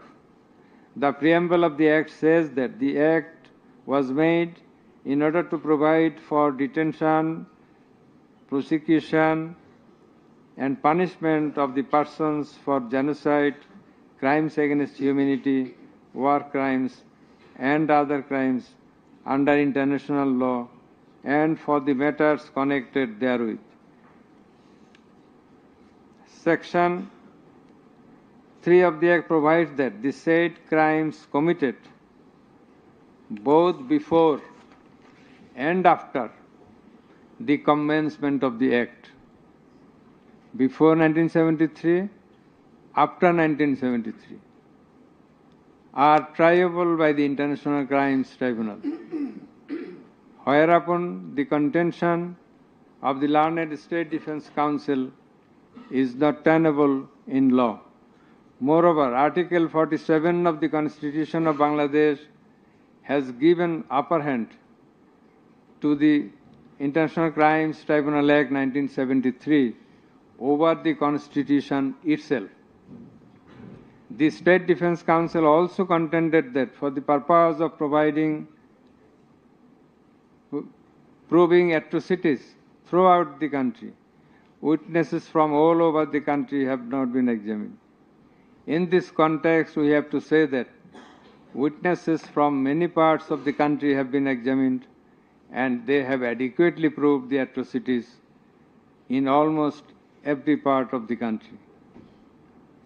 The victims, the family members of the dead and injured protesters, as well as the eyewitnesses, gave their testimony, which are enough for the proof of the charges. Quantity of witnesses is immaterial, while there are a small number of qualitative witnesses. Still, the number of 54 witnesses examined by the prosecution is not small. The learned State Defence Counsel also alleged that The audio conversations in question have not been examined by more than one department like CID. In this regard, we would hold that the genuineness of the report of CID has not been challenged, nor has the report been proved ingenuine, whereupon no other department was in need of holding further examination thereof. It is the further allegation of the learned State Defence Council that accused Sheikh Hasina and Asaduzzaman Khan Kamal did not incite or order the commission of the crimes against humanity as alleged, nor did participate in the commission thereof, and thus they deserve to be acquitted. The learned Chief Prosecutor, in course of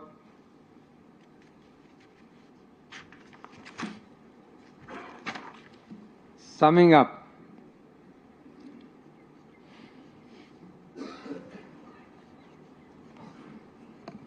asked for passing necessary order restraining Awami League from running activities as a political party. Although the prosecution depicted series of worse deeds of Awami League regime in the language of the prosecution, since achievement of independence of Bangladesh in 1971, the tribunal does not incline to discuss on this point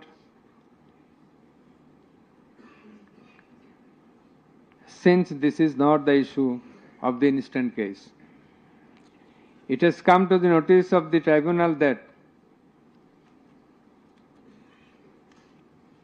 accused Sheikh Hasina, in defiance of the orders of the tribunal to appear and contest the case, has given interviews in the media wherein she denied the allegations leveled against her in this case and also made some derogatory remarks.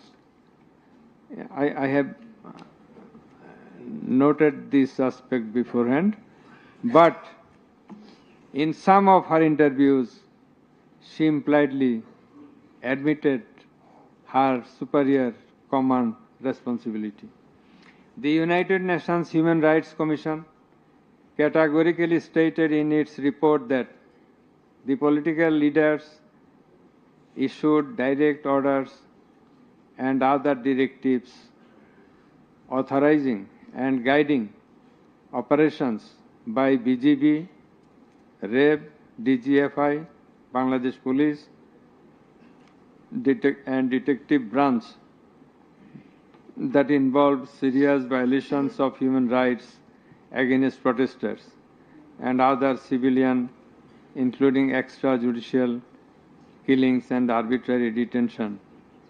It has been stated in the report that 1,400 people have been killed by use of lethal weapons during the July Movement 2024. By the political leaders, the United Nations Human Rights Commission meant the highest government authorities. The authorities in question are unprecedented in the history of Bangladesh. The nature and extent of cruelty administered upon the protesters, inclusive of infants, women, and old, stirred the hearts of the people throughout the world. On seeing the scenario of dead and injured protesters and their outcry in the videos displayed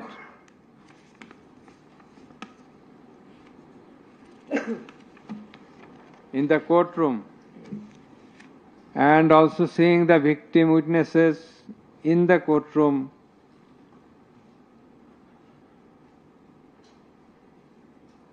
for giving testimony, who lost their skull, eyes, nose, hands, and legs. Any human being will fail to be in the normal state of mind seeing such scenario. Such atrocities must be brought to an end at any cost. Justice must not fail. In view of all the above facts and circumstances and findings, it is hereby ordered that accused Sheikh Hasina be found guilty on 3 counts under charge 1. Count number 1, incitement. Count number 2, order to kill. Count number 3, inaction to prevent the atrocities and failing to take punitive actions against the perpetrators. And thus, she is punishable, she is liable to punish under section 3, subsection 1A, section 3, subsection 2, clause G, section 3, subsection 2, clause H, section 4, subsection 1, clause B, and section 4, subsection 3 of the International Crimes Tribunals Act 1973 under the charge number 1. But we do hold that for all these 3 counts of crime against humanity, we do incline to award a single sentence, that is, the sentence of imprisonment till natural death for under charge 1. Under charge 2,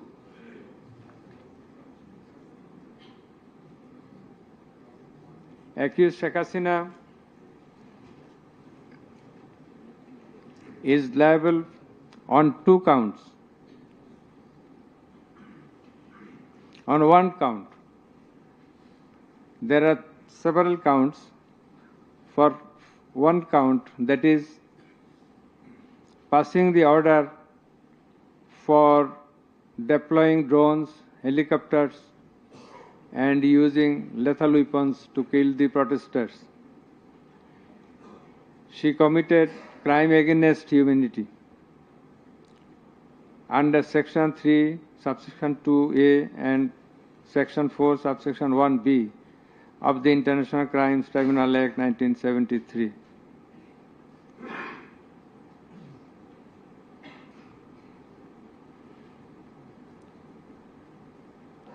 She also committed the same crime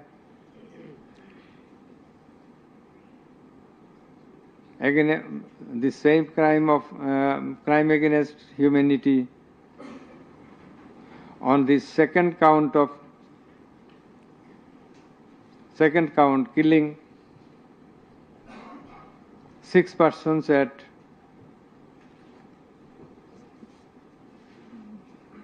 Sankarpur of Dhaka,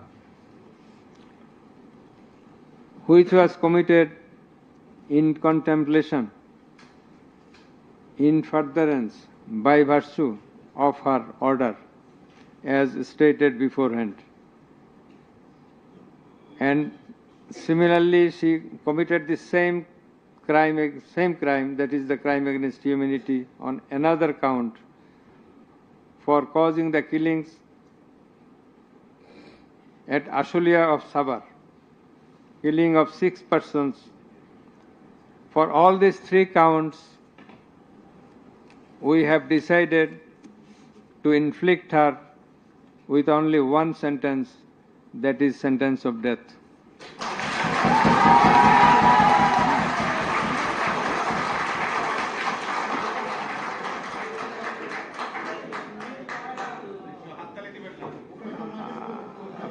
Please. for আপনাদের বিনীতভাবে অনুরোধ করছি আদালতের decorum, ট্রাইব্যুনালের decorum maintain করার জন্য। আপনাদের যা উচ্ছ্বাস, যা এক্সপেকটেশন, যা প্রকাশভঙ্গি, সেটা আদালতের ট্রাইব্যুনাল রুমের বাইরে যে করলে সেটা আরো শোভনীয় দেখা যাবে। thank you. Please silent থাকবেন।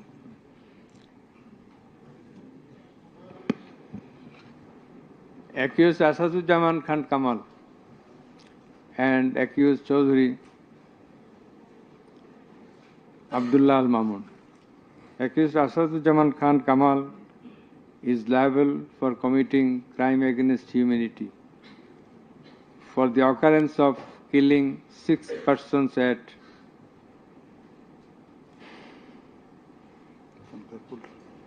Sankarpur of Dhaka.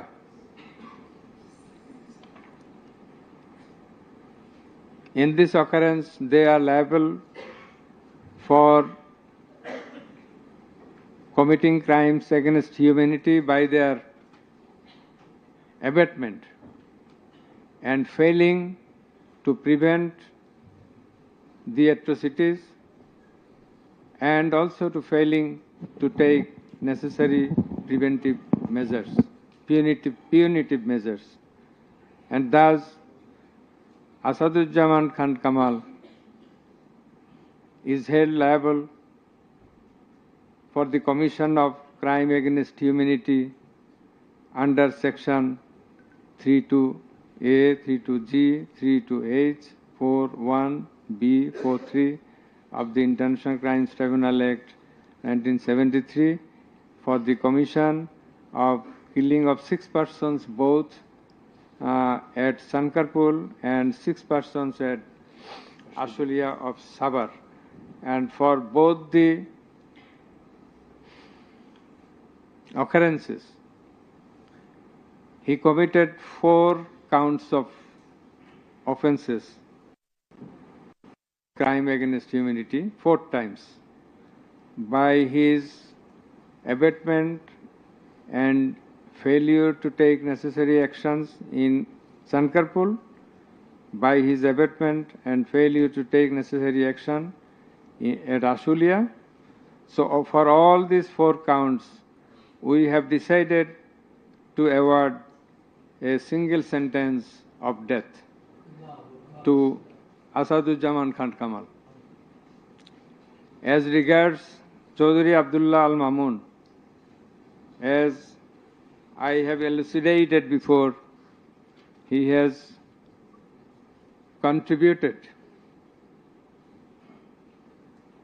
to the trial of this case by making full and true disclosure of the circumstances within his knowledge. Yet,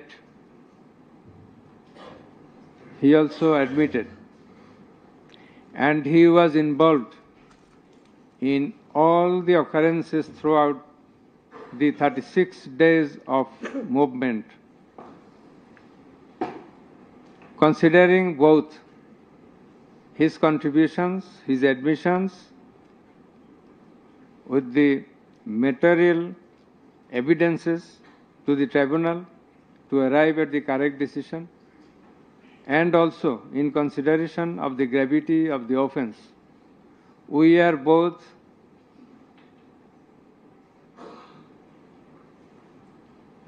remitting his sentence and awarding a sentence with leniency. That is, the offences involve capital punishment.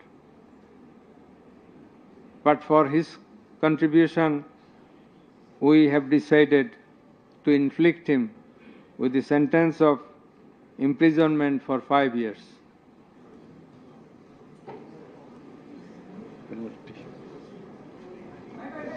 The properties of accused Sheikh Hasina and accused Asadujaman Khan Kamal in Bangladesh be confiscated in favor of the state. The government is directed to pay considerable amount of compensation to the protesters concerned in this case who have been killed in July movement 2024, and also to take measures to pay adequate compensation to the wounded protesters in consideration of the gravity of their injury and loss. This sentence shall be carried out in accordance with the provisions laid down in Section 20, subsection 3 of the International Crimes Tribunals Act 1973, preferably pursuant to the long-standing practice. Let a copy of this judgment be transmitted to the District Magistrate Dhaka for necessary action. Let copy of the judgment be supplied to accused Chaudhry Abdullah Al Mamun according to law. The absconding accused will not get any copy at the moment. So thank you all very much.